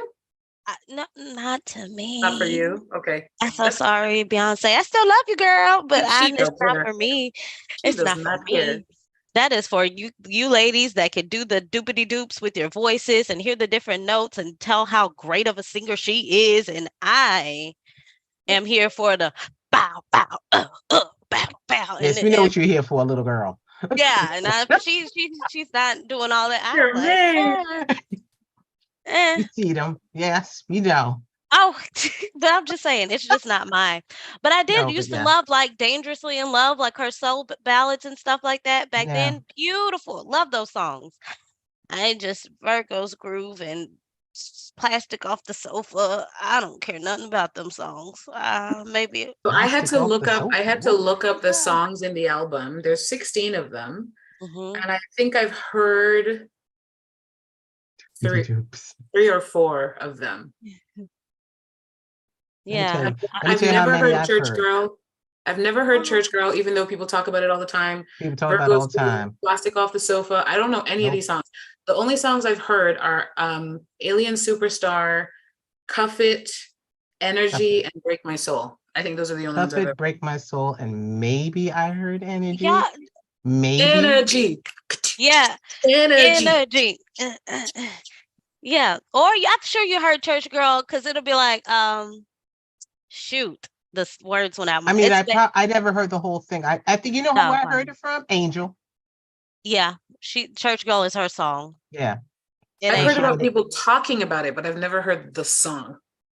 I've heard Angel talking about it. And she was saying a piece of it. It's because when they were talking about the album, and she talked about the song Church Girl and how people from the church were getting on her about it. Oh, because it's like, drop it like a thotty, drop it like a thotty, pop it like a thotty, pop it like a thotty. That's Chick Angel, yeah. Yeah. Is that Church Girl? Yes. Huh? Oh, okay. Then I have heard that. I've heard that clip. I like it. I just, after a while, I'd be like, oh, girl. Well, since we just mentioned all this music, how y'all hanging with One Margarita? The Margarita song. I love Angel. I love her dearly. I love Angel. And that is all I will say is that I love Angel. I love Angel. Thanks. I love Angel. I It's love just so trippy for me because my friends and family also call me Angel, and so I'm just like, Aw. oh, you love me. I do love you. But I know That is you're not true talking also. about But me. that is true Whitney, also. what's your opinion? You've been very quiet. Yes. Yeah. That's right. Yeah, Clear so that I throat. listened to Renaissance when it first came out. Oh, you I are don't way remember back any there, of the huh? songs. I don't remember any of She the said, songs, I am not falling for that. but Yeah, I no. definitely did listen to Renaissance when it first came out. I listened to every song. I don't remember any of them, but I am amused of the everybody on mute thing that people were doing on TikTok or Ah, attempting to do Oh, anyway. yeah. Everybody on mute. But to the One Margarita song by Angel Lakita Moore, the act. Pegsley, the actress, The what they call it Raptress. now is rapper. The raptress. That's what Raptress. it The raptress. Raptress, right? Actress. Excuse me, my apologies. I am tired of hearing that song every time I open TikTok. It's just like, go Angel. I'm so happy for you, but why I gotta hear this every 2.5 business day? 2.5, she said. It Because is. people just keep because that was it for me too, actually. Because I mean, I'm like, this is cool. I enjoy watching her perform it. I enjoy that when she's doing stuff. But I understand, and I am happy that it went totally so viral. Mm-hmm. But just like any song, even the Beyonce one that everyone was doing, I can't remember what it was. Cuff it. Cuff it. It We can getting rake it can rake on your nerves after a while. Yeah,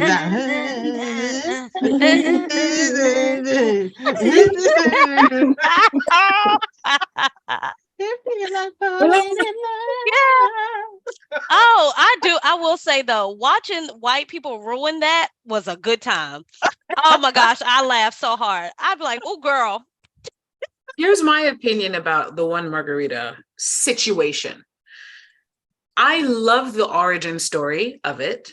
Mhm. I usually like origin stories. I'm like an origin story girl. So when they made the first trilogy for Spider-Man with Tobey Maguire, loved the first one, couldn't understand why they needed a second or third, or why they redid it with Andrew Garfield, or why they redid it with Tom Holland. Although they're great, but I just didn't get it. I loved the first one. The Matrix, I love the first one. Most trilogies, I love the first one. Like the origin story is usually what gets me. So I love the origin story of the One Margarita song, how it was this lady who was like evangelizing, but like really in a very funny way, and and then Angel was just like, if that was me, I would do this. Boom. And it just blew up. I love that she capitalized on it. I love that she said yes to every opportunity that came her way. And so we've got however many remixes. I love how many people wanted to work with her. And I love that it stayed her intellectual property. It never got taken from her and like co-opted, and people were like, actually, that was Angel. And, people had justice for Angel. We didn't have to do that. I love that we didn't have to do that. Because that singer 𝐒𝐤𝐞𝐞? Yeah. Mhm. I will be one of the greatest that is about. That was taken by some, I don't know, by white some Korean chick. Asian person, and not given her credit. And because I participated in it, but like the internet community was like, that song belongs to 𝐒𝐤𝐞, and that's not yours, and and now everybody knows their name, the singer's name. So I'm glad we didn't have to do that for Angel. I'm glad that everyone always from the beginning was like, that One Margarita song, but it always went back to Angel. Yep. I love that it doesn't seem to be stopping for her. I love that success for her. I'm not a fan of the song though, because I don't like raunchy lyrics. I'm not a prude, but I don't really like songs that flat out say, I'm going to give you some head and I'm going to suck your this and I'm going to put it in my puss. They're not fun for me. And so I will be like, yay, good for you. Next song, please. Yeah. I don't like the song, but I like the origin story of it. And I like her, and I like her success. I like everything around it. just don't like, That's I don't like the lyrics.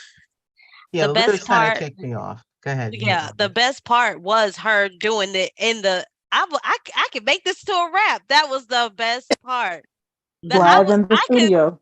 Yeah, right before she went to like that jam. Right, I was like, yes, Angel, say it, and then. Oh, we got more people, and then we got more people, and then we got more people, and I'm still gonna play it, but I'm also gonna turn it down so she could get the view, but also I'm gonna turn it down because that's enough now. Because I want to give you them points, but I just Yeah, I gotta want to keep give it you the down. streams, but I'm also giving you the streams. turn it down to enough. Oh, I have a question. What do y'all think about Miss Sexy Red? Who that? Yeah, I don't know. Never mind. Who, Never no, say mind. who it is. Who that? That's my front part is pink and my back part is brown lady. You know what I'm Oh, talking about? Out of town thugging with my rounds. Yes. Yes, What? her. I don't know the whole words to the Hmm? song. It's a thing because Oh. the people. I'm sorry. I don't. Is this a singer or?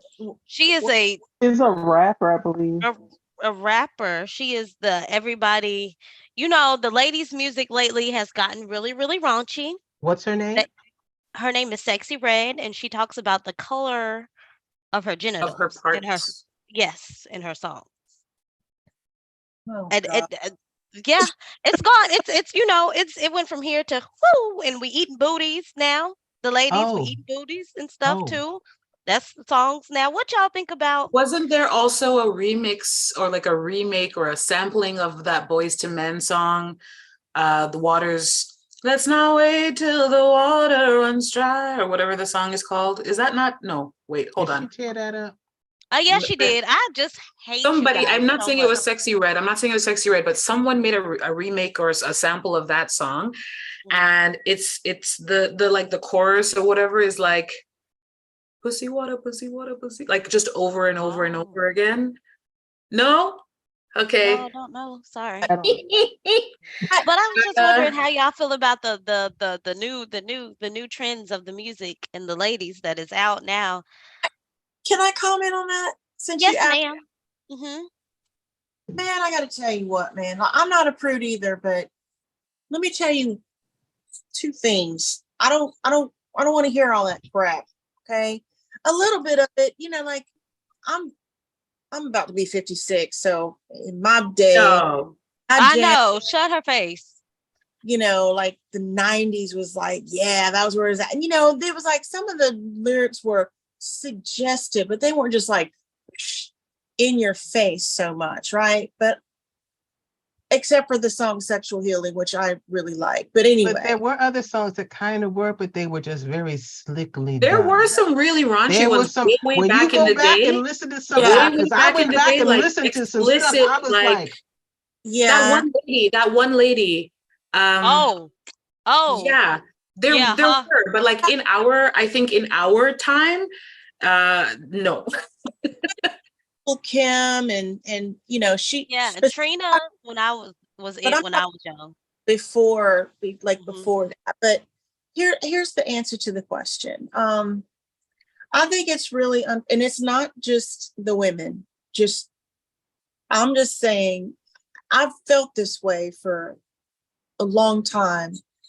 I feel like as people of color, we already have so much to live down. Like we already have to like, to be, it's like, I have felt like in my lifetime sometimes like, well, in order to be just, put on this same level, you got to be a little bit more, you got to be a little bit better, you got to be a little bit cleaner, you got to be a little bit extra, you got to just to be on par, right? And I'm just really sick and tired of like having to live down these stereotypes that, well, they're just very hypersexualized in their culture and this and this and this. And as a Black female, it's like we already have this stereotype that we're just overly sexualized anyway. And and I will tell you that, again, bringing up this Southern thing, right?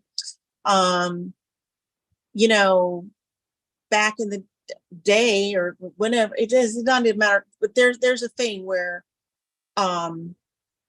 Black girls are good enough to like date and hang out with and have fun with, but those aren't the ones you bring home to mom, kind of thing, you know. And just to sum it up, it's just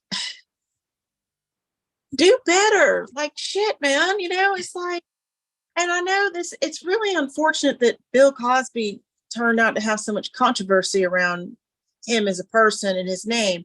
But way back in, I don't know how long ago, you know, he had some kind of a speech that he gave, and he was, because a friend of mine was telling me about, I think his book was called People Come On or something. And he was just talking about, you know, be educated, be better, like raise yourself up, like stop playing into these stereotypes, like be more about education, be more about, you know, integrity, be more like my dad, who's 80 now, like in his generation, this was, my grandmother would be turning over in her grave if she was to see, you know, what's on these days. My dad went to Morehouse and his sisters went to Spelman, and, you know, they were just good, just normal, clean people. And everything that was worked towards, you know, again, going back to Atlanta, you know, talking about the historical significance of Atlanta and the civil rights movement and everything that was worked so hard for.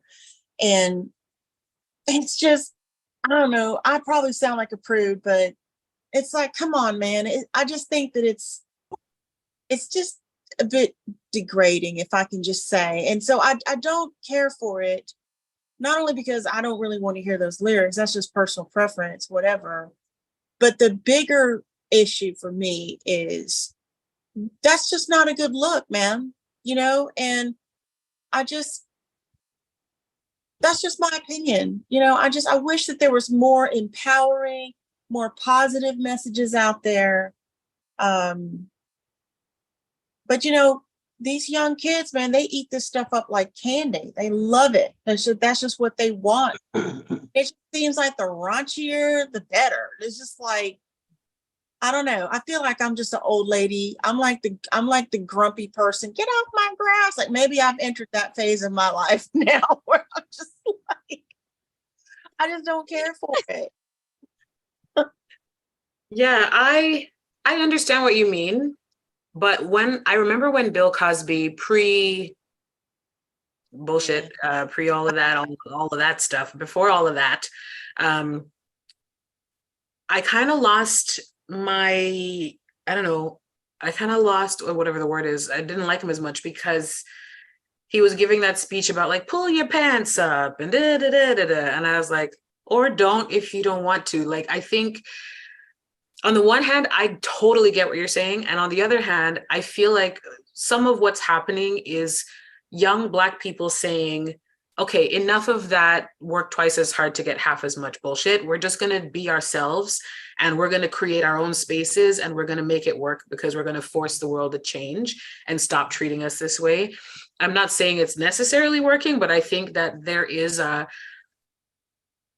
think that's part of it. Like that part of the push is, let us just exist like the rest of you get to just exist. We don't get to just be all the different shades of humanity. So some of us are very studious and academic and education minded, and some of us are not. Some of us don't care about that kind of thing. And it should be okay. Like we should be allowed to exist in all our different idiosyncrasies and differences without having to like justify it or defend our whole race, or like, you know what I mean?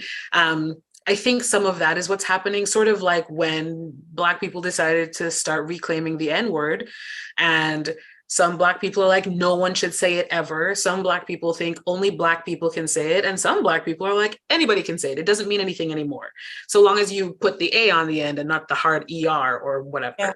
Yeah. And there's still a debate about that, right? Like we still don't have consensus across the community about whether or not that word is good or bad or should be used or shouldn't, and by whom. I think it's the same thing that's happening now with like women choosing to behave in a particular way, because we had this whole women's liberation thing where it's like women can be what they want.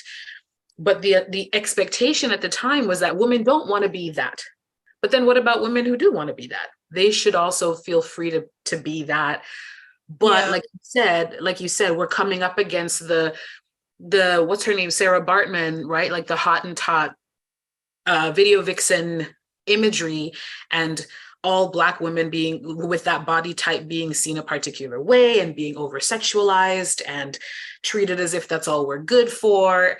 So it's such a sticky, it's a sticky thing.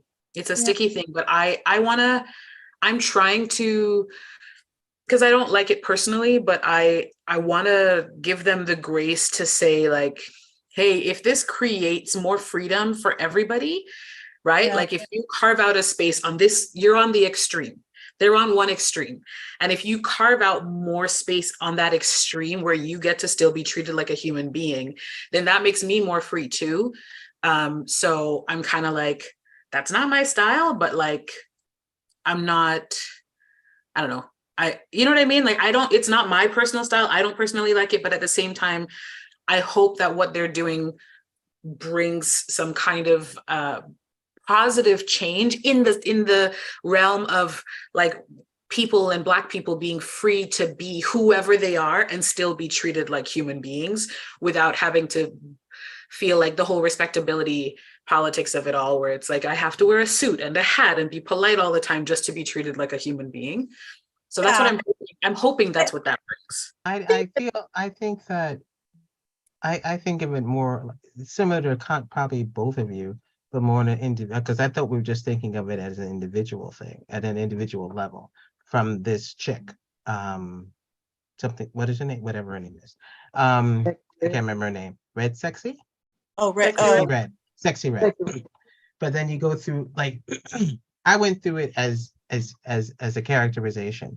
Everyone, most people who perform in any way, shape, or form, whether it be acting or music or whatever they do, there's always some piece of it is a characterization of what they want to show that gets the most attention, as well as showing off their talent, and that a lot of times what I've seen with rappers and stuff, the persona that they show or they're on stage is one thing, and then off stage, of course, these people think, oh, this is the same person. No, this is not the same person.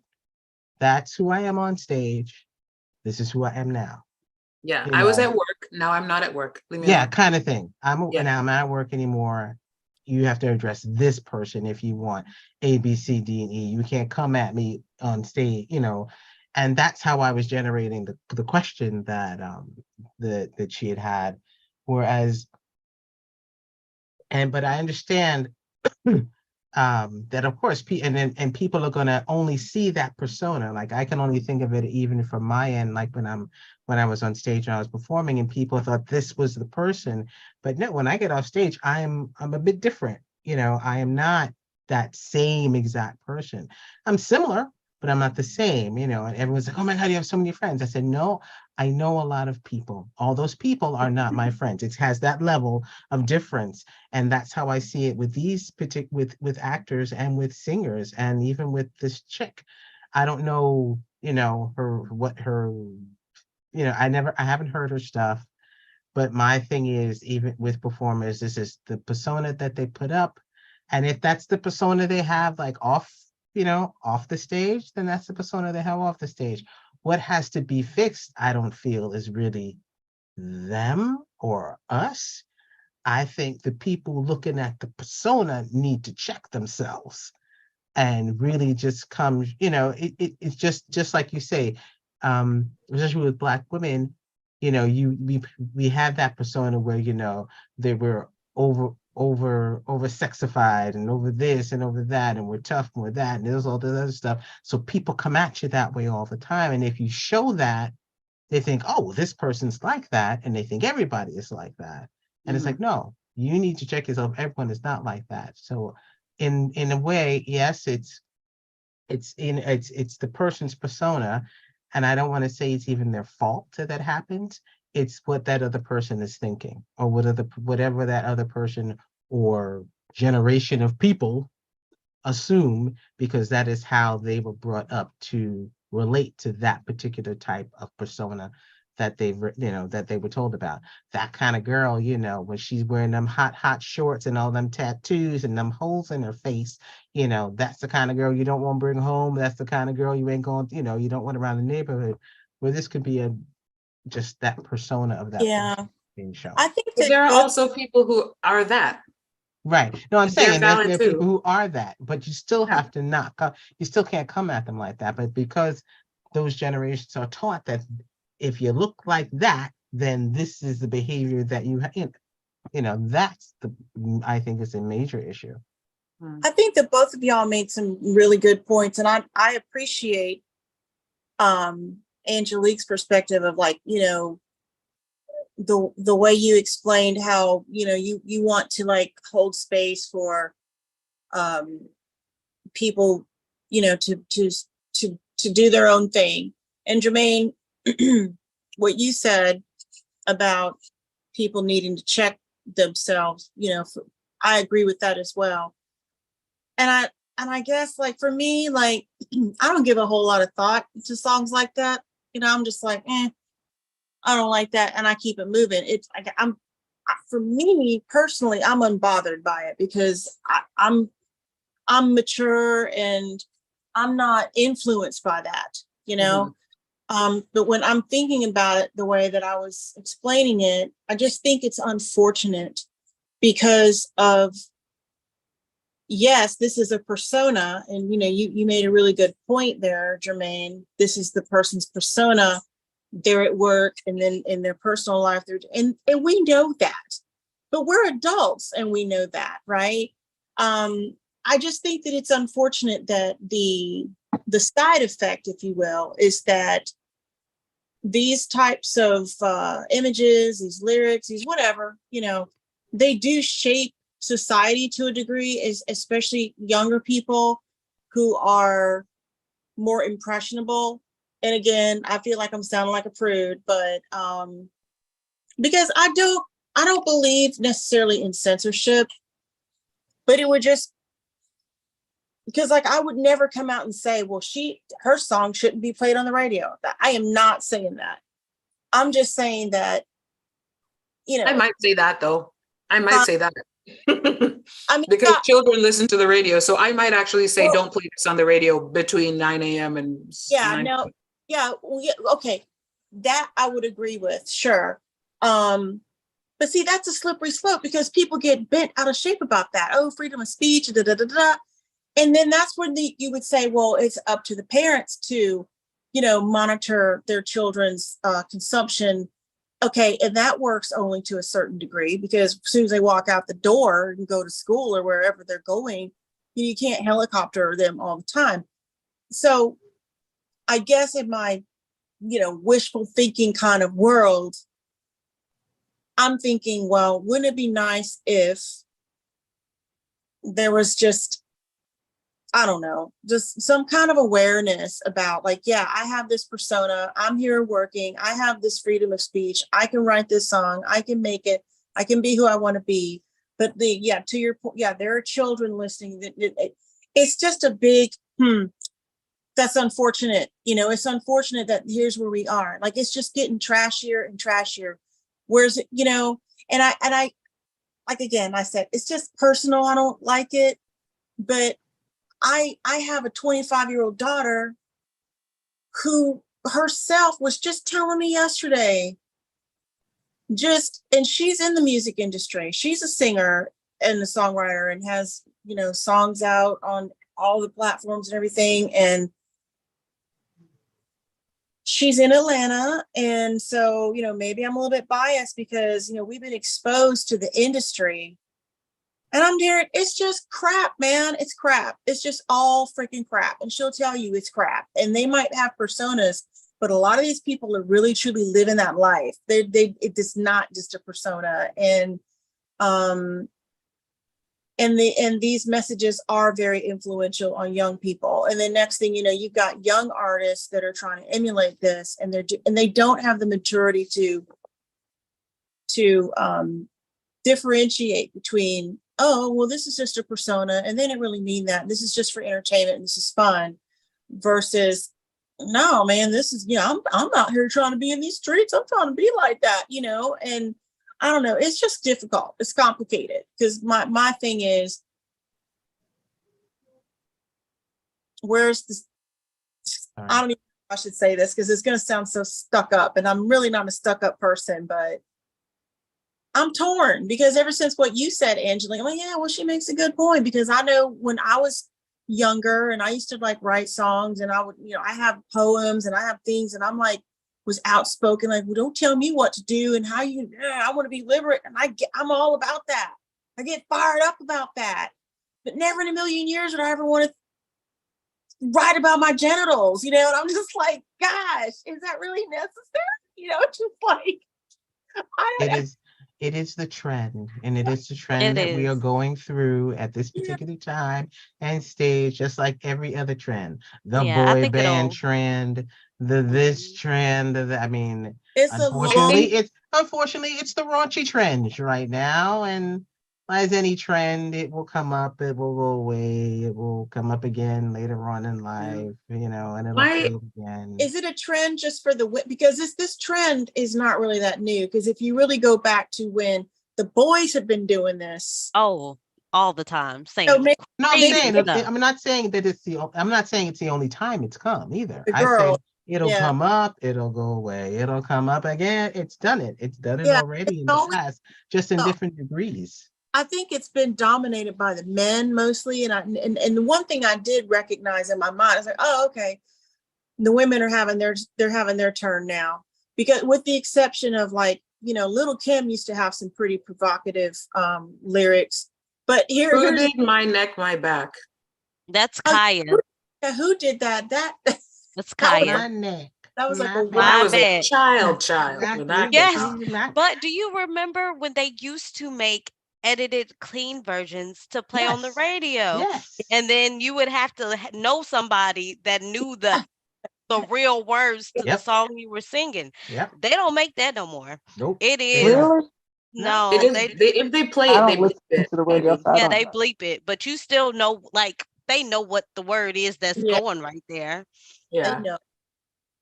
Yeah. We are living in a time, ladies. We are living in a time. And, and like all time, it will pass. Part of me is not just saying, let's hold space, even though that's not my thing. Part of me is saying that. And part of me is saying, I'm actively here for women being sexually free to say whatever about their genitals, only because, maybe not only because, but here's the primary reason. Sex workers, at least in North America, are like, it's the oldest profession, right? We already know that like prostitution has been around since there were men. And I would love a world, it might even be connected to the whole, like, these British guys, young British guys going to Amsterdam and then acting a damn fool because they're so repressed at home, and then finally they don't know how to regulate their urges and their emotions and shit. And now I feel like we're sort of seeing that, like, we've been repressed and women have been told, cover up, be modest, hide that's not for other people to see. It's shameful, it's dirty. If you show that means something about your moral character, et cetera, et cetera. And so maybe what's happening now is like women as a collective, obviously, but it's coming out in individual women are can't take it anymore. And they're like, ah! And so we're seeing this trend now again. But I was thinking about also, like, sex workers exist and they will always exist. And I would love to see a world where we're not so panicked about sex and women's genitalia and like the fact that it exists.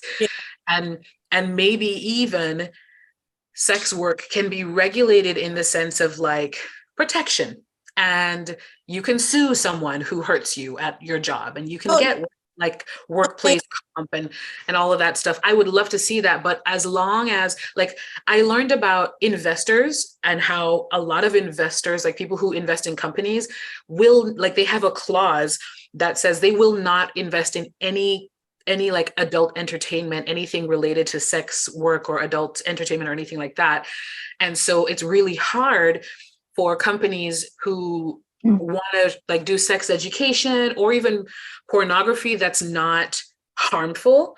They can't get funding because all of these investors are so like, nah, sex law. And so it would be nice if we could be like, sex is a thing, it exists, it happens. Let's talk about it so we can teach our children when it's safe, when it's appropriate, when it's not safe, when we should stay away. And then we can just treat it like another industry instead of this big scary boogeyman that everyone like sneaks into and out of behind closed doors, you know. Yeah. I don't know how it is in Canada, but in the United States, man, you can thank the infiltration of the evangelical movement into our government. And it goes all the way back. And I think it was, I'm pretty sure it was Billy Graham that started that. Like he was like one of the first ones that came to the White House, and boy, once they started infiltrating our government and getting in there and weaving it, it's all over with. I mean, it doesn't matter that we have a separation clause. It doesn't matter that we have, that our founders had the prescience to have the separation of church and state and all that. It's just BS, because I mean, especially now, with the conservative, like the GOP is just like literally forcefully ramming down these religious-based agendas and trying to push this legislation, and it's disgusting. And you know, you make an excellent point, because I'm sitting over here, nobody talks about sex workers over here. There's no taboo. We have a red light district, not only in Amsterdam, but apparently there's one right here in The Hague too.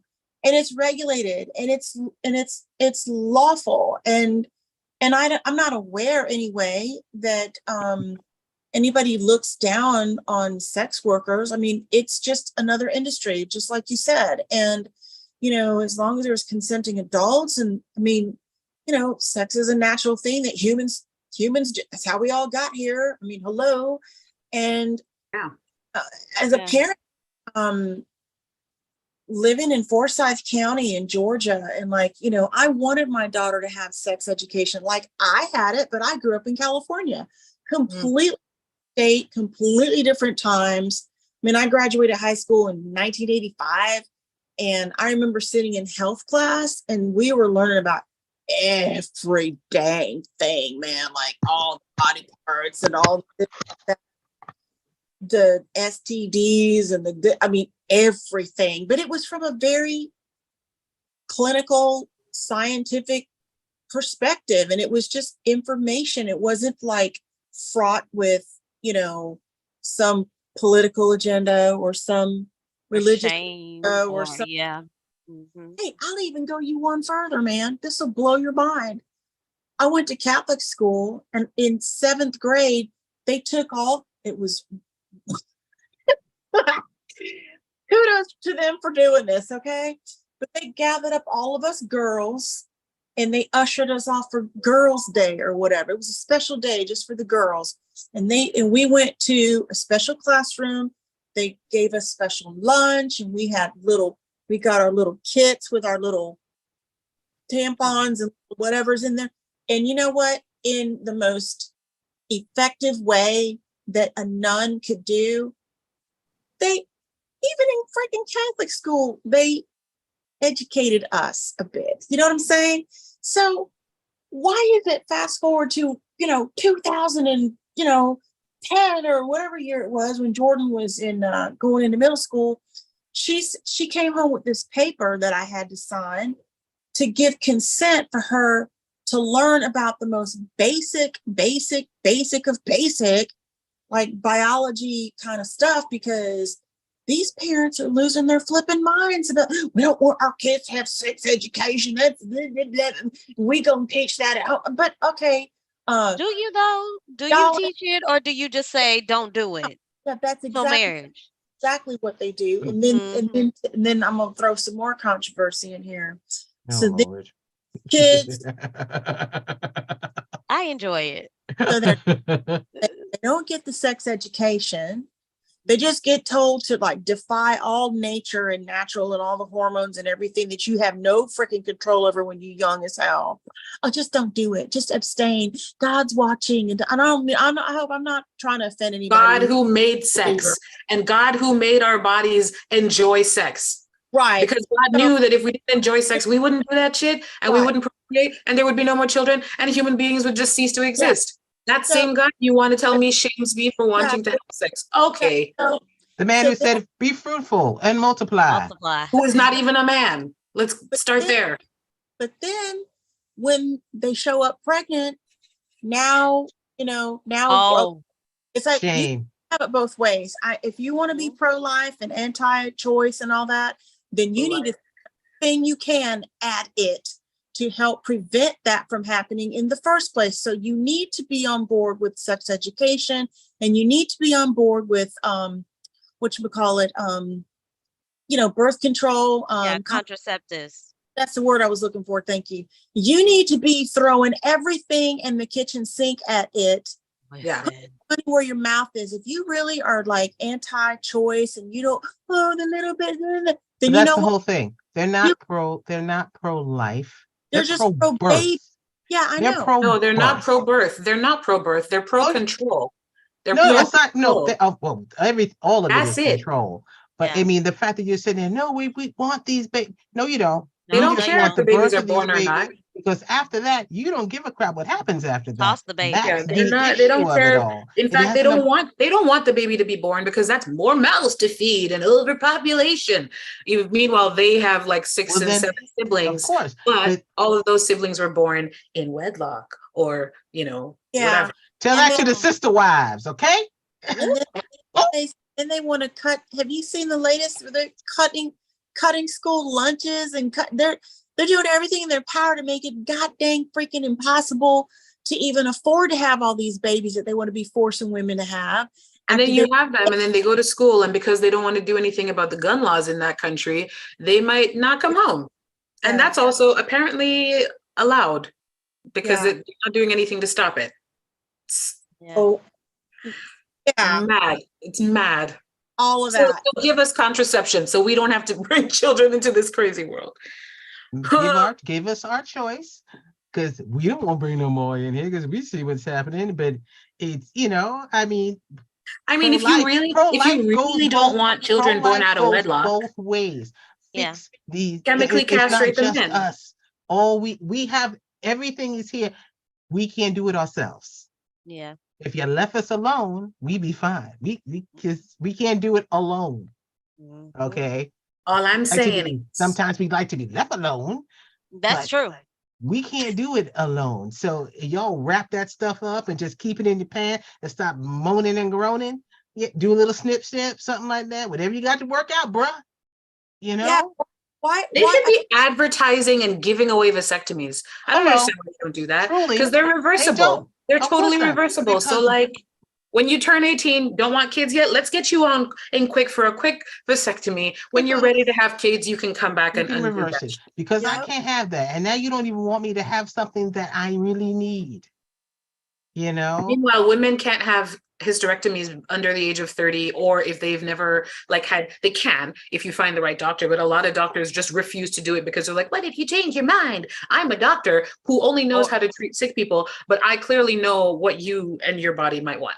But as far as I know, with most women, even under 30, who have hysterectomies, it isn't just because they don't want a child. It's normally because they have some kind of cyst or tumors that are associated with this. And because of that, it is sometimes they cannot just remove the tumor. They have to do the whole hysterectomy. Now, of course, at that particular point, no, they can't have children. Of course, now they're going into this other, they can make sure that the person is okay and maybe not take the ovaries and everything. But certain things just have to happen. Sometimes, they'll take the chance of taking the tumors and they'll tell the woman, look, we're going to do, because you say you want children, we're going to do this, but you have to have children, have to do this soon.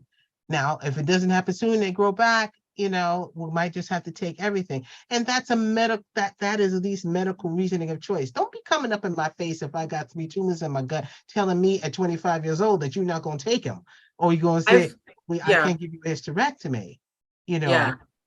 I have, I mean, in Canada anyway, what I've heard of is more if they just don't want kids. Like if there's a medical issue attached to it, there isn't usually that sort of a pushback, at least here. It's usually if I'm 28, 29, 30, 31, I know I don't want children. I also don't want to have to take contraception for the rest of my life because I don't like hormonal, whatever. Take it out.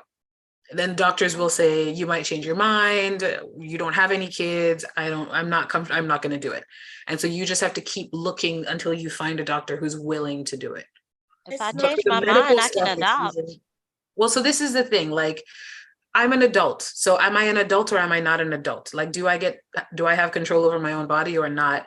And exactly like you said, Mo, if I do change my mind and think, man, I really wish I had a baby to take care of. Okay, well then there are a lot of babies who are left behind because they were born to people who did not want them. And those people did not have choices or did not have the right education, or they just like fucked up one time.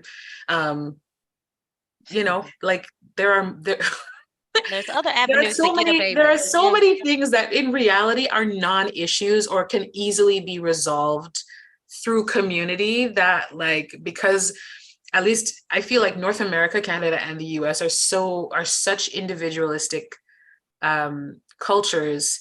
They really are. The concept of community doesn't even occur to some people. And it does occur to some people, but like in an exclusive way, right? Like, keep the government out of my business, we'll take care of each other. But it's like, but we won't take care of you though. And that's like that's the problem. That's why we have government, is because we're not talking about cliques, but we are saying that the concept of community is so important to have. Like, I don't want children. Okay, cool. I do want children. Okay, cool. Here's a bunch of kids who need parents.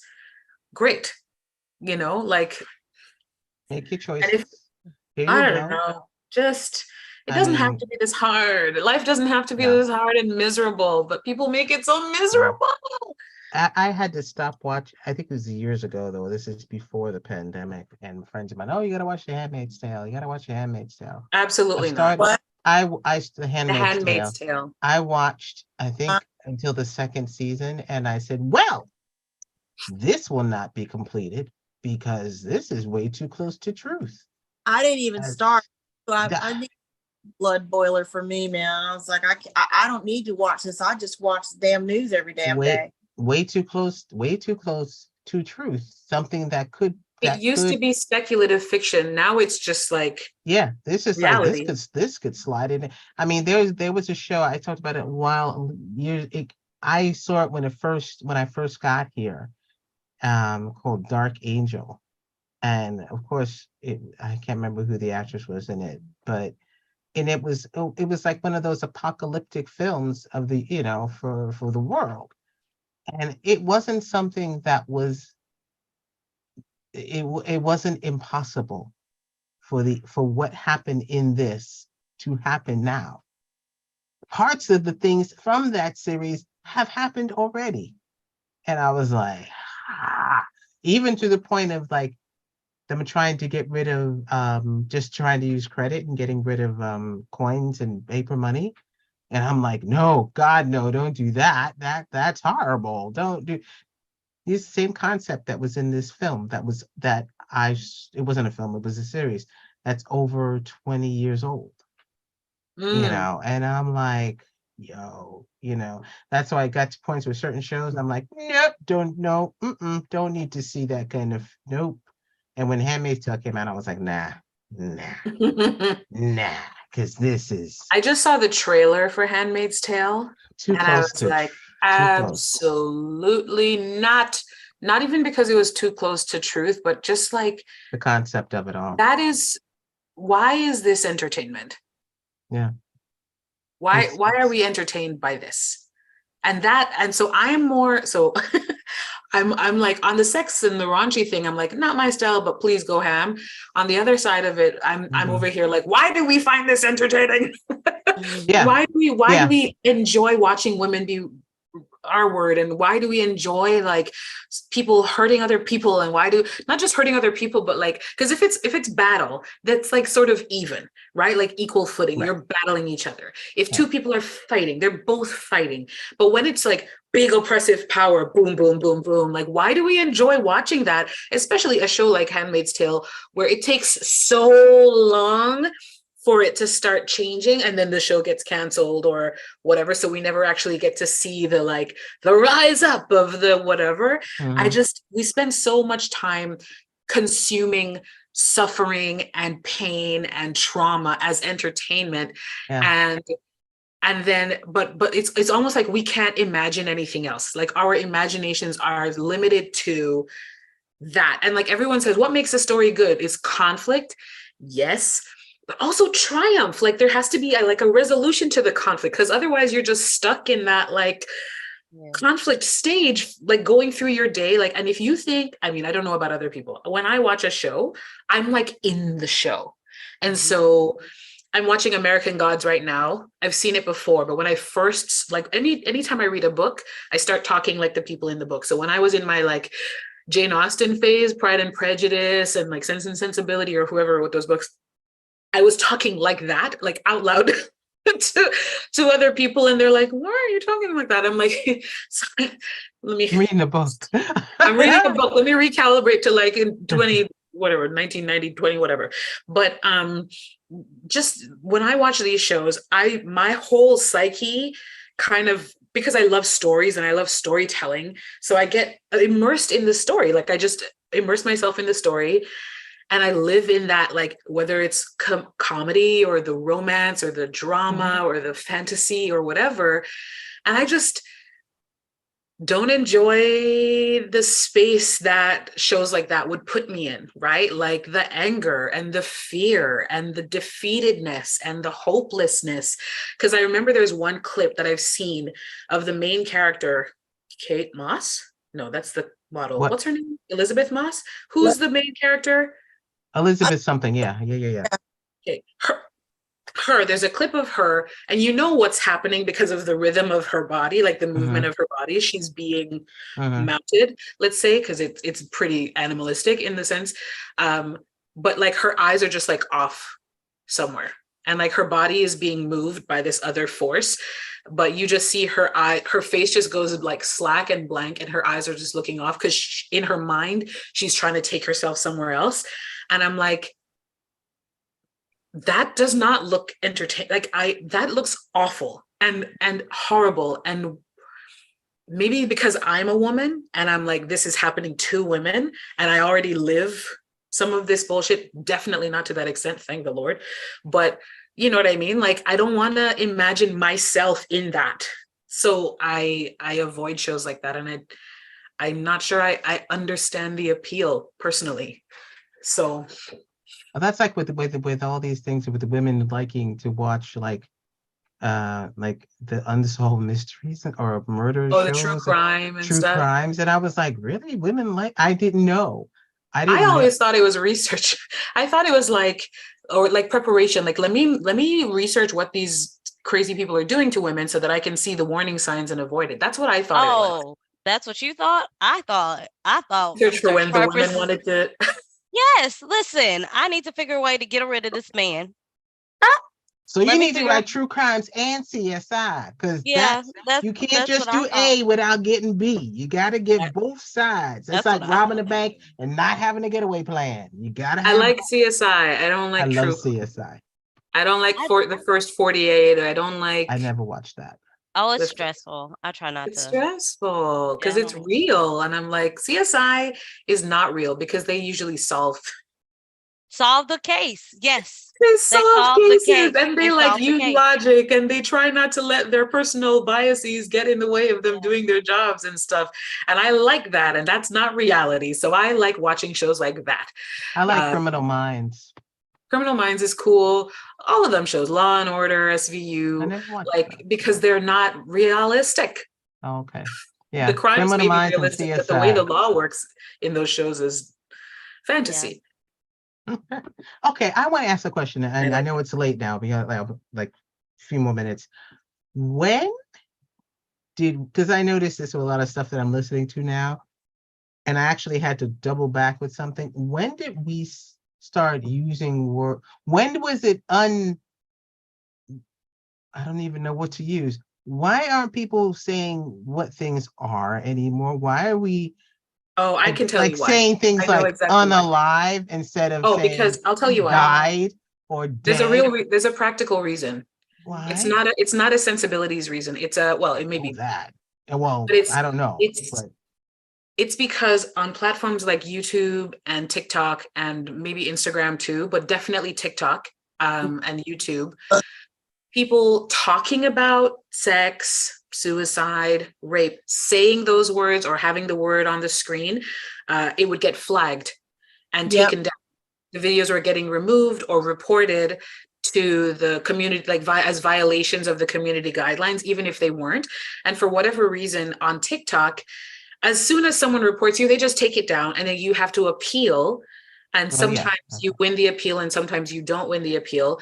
But like, I remember there was a video. So anyway, that's the reason. It's so people are trying to at least have people hear the message without the video being reported or removed. So instead of saying suicide, they say unalive or die or whatever, they're saying unalive because, but I mean, over time, Right. obviously the algorithm will update and that word will become flagged as well. So they're going to have to create another word, but that's the reason. It's not because the person saying it doesn't want to say the word. It's No, I because knew that. I they don't just want the wondered. video to be taken down. Yeah. Okay, because I kept hearing, I was like, wait a minute, and because it was with the first time I heard, I was like, what the hell is that? You know, because So I had like to actually saying, figure out what they were saying. I was like, what the hell is on the line? Oh, yeah, they died. yeah. Okay, and then I had So to like really. saying grape instead of rape Mhm. and stuff like Yeah, I've that. heard R, like Self they got delete. R'd, and I'm like, They they got got art, self R'd. delete instead of suicide, like that kind of Oh, thing. self-delete. That's what Yeah, that means. Okay, Yeah. I've heard self-delete, and I'm like,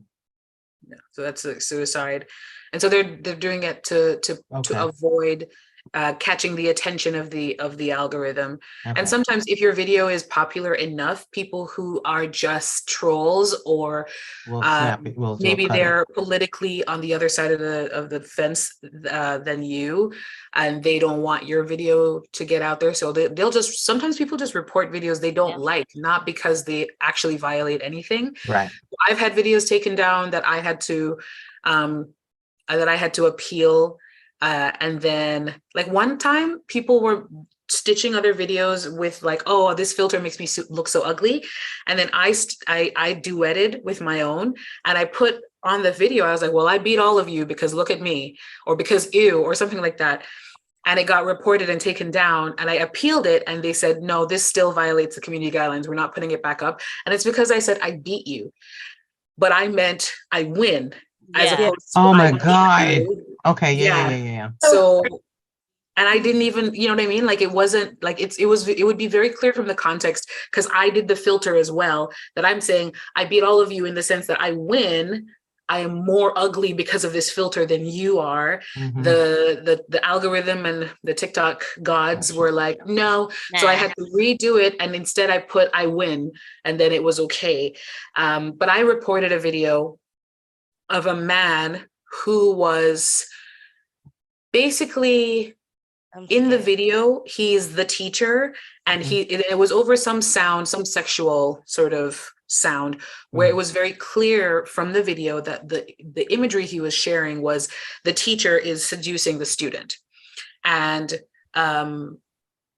I reported that because it was very obviously like he's a high school, it was something like high school teacher. It was very obvious from the video and the context. He didn't say anything, but it was the cosplay It that was he put inferred on in and the yeah. sound that he used and the text and whatever, that it was like, this is grooming at the very, at best, this is Yeah. grooming. Yeah. Mhm. And at worst, this is like Yeah.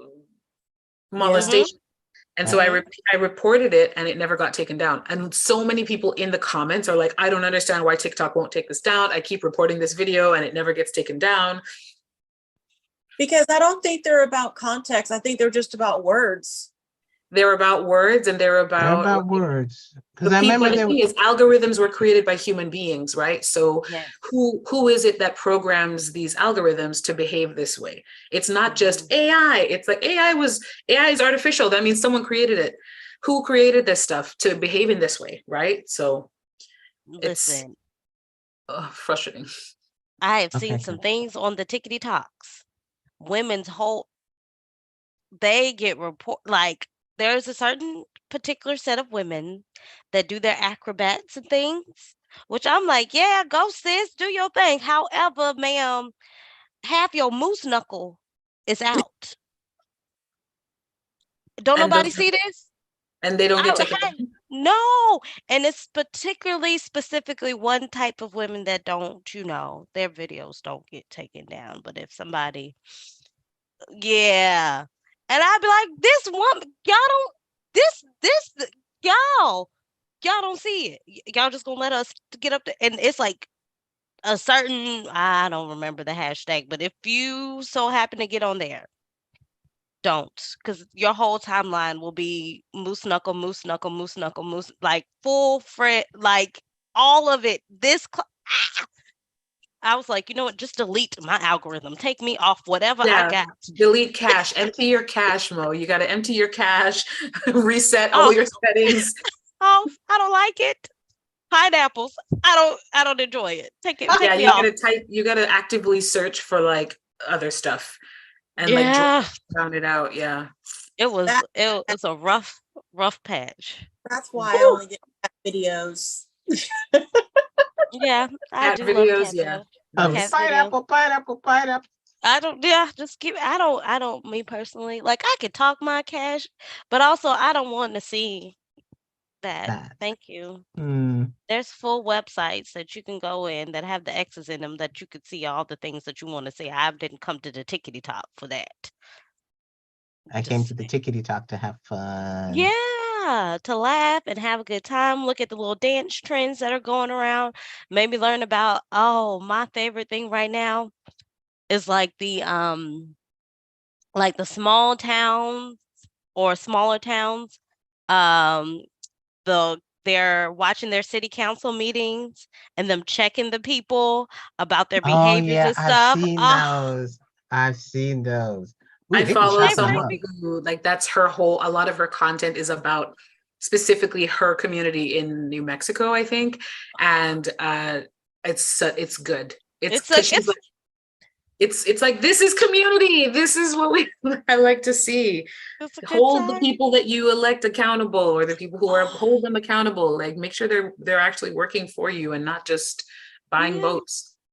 Yeah, this lady, she was like, he fixed his Corvette up and he bought his homegirl lingerie, his little side piece lingerie. This is the pulled up his receipts. This is what he is spending his government funding money on. He fixed, like I said, oh girl, get him. Get him, get him. Yes, absolutely. Gather him. Gather Yeah, him. oh, it's so good. It God is bless America. so good. One of the women, she was like, they're trying to fire me because I was when he said the N-word, I was like, that is not acceptable. You cannot say that around me, Mr. Man. No.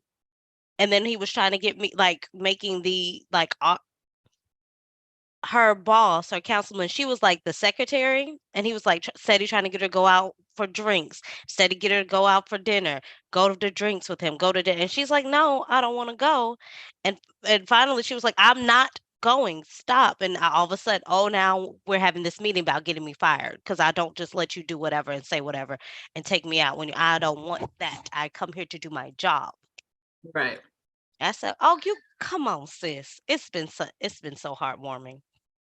You do that, So girlfriend. watch more of that, and hopefully it will drown out the moose knuckles. Oh, yeah, it's a rough patch. I'm off now, There but you it was go. like for Okay. a while. It was How'd you like get on?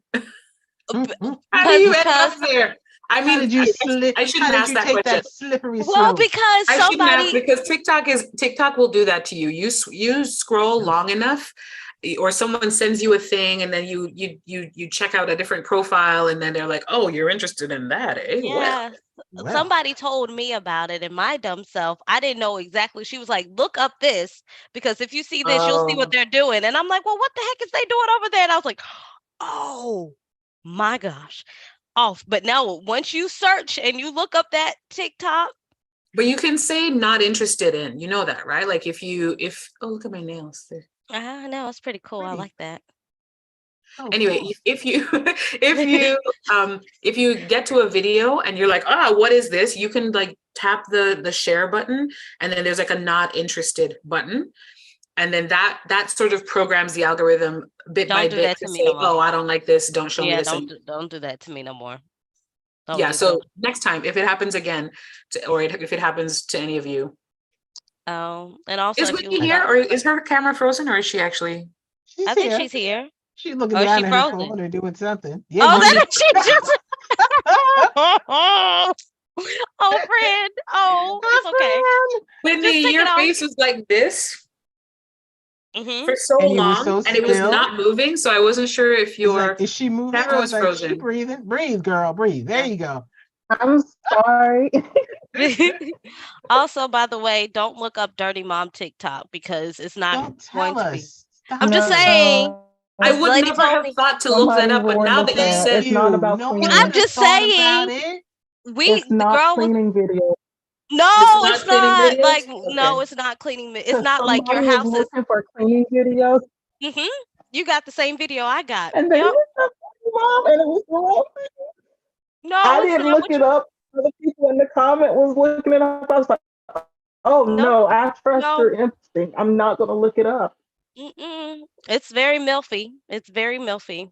Oh, well, Mm-hmm. no. Mm-hmm. That's Mm-hmm. okay. Yep. No. All right, That's what it ladies. is. I'm We've been sorry. up on this thing for a very long time, and I'm so glad I caught up with everybody. Oh, hand This was heart. fun. This Yay. was fun. This was a lot, Oh, and the it was new people fun, are doing it. and I enjoyed it. And now that stupid mama That's thing, what you it. just said, is in my head now, and I bet I Period. think about looking it up.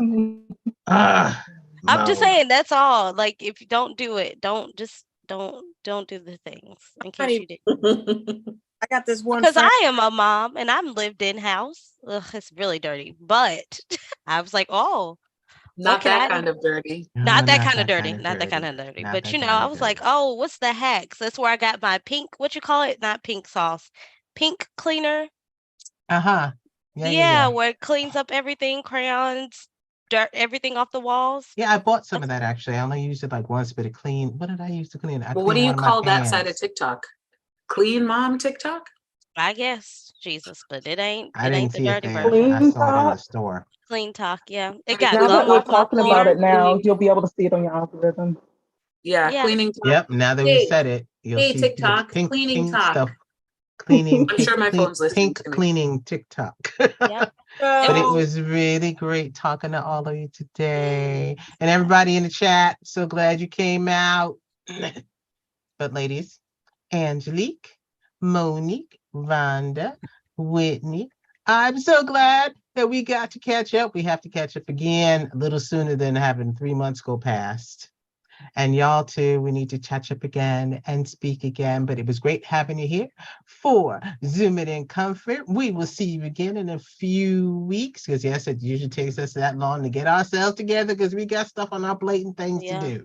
So Jermaine and Rhonda are very busy and booked. Angelique Yeah, too, very not busy me. and booked. My No, my schedule don't is even open. start. I Don't have even nothing begin. going Angelique is Don't on. begin. trying to be booked and me busy. and Wit just are over here living They life. Them booked, they women, busy, they living their busy and life, booked. busy I'm and booked. All right. trying. I'm trying. I want to be Well, booked. y'all gonna see us again, and we gonna be up here again, more or less, with Monique's full schedule and Angelique. We got to be I don't have squeezing it. into the calendar and stuff. Not And me. Whitney, I don't know, she traveling all the You time. ask me every time you ask me to be on Zoom and in Comfort. You wait till the week of to ask me this. I wait till the Don't week up talk for about my everybody. schedule. I wait till the week up for everybody. So it's Oh, not my schedule is all I'm saying. I know, but it is your schedule because you can call me any Saturday and I ain't got nothing going on, sis. I'm at the house. Actually, you know what? If you asked me on a Saturday, it would be easier for me to say yes or no because I know what I'm doing that day. It's harder for me to say what I'm doing in 5 days. very true. But I always ask in advance just in case. But I appreciate it. Please keep doing that.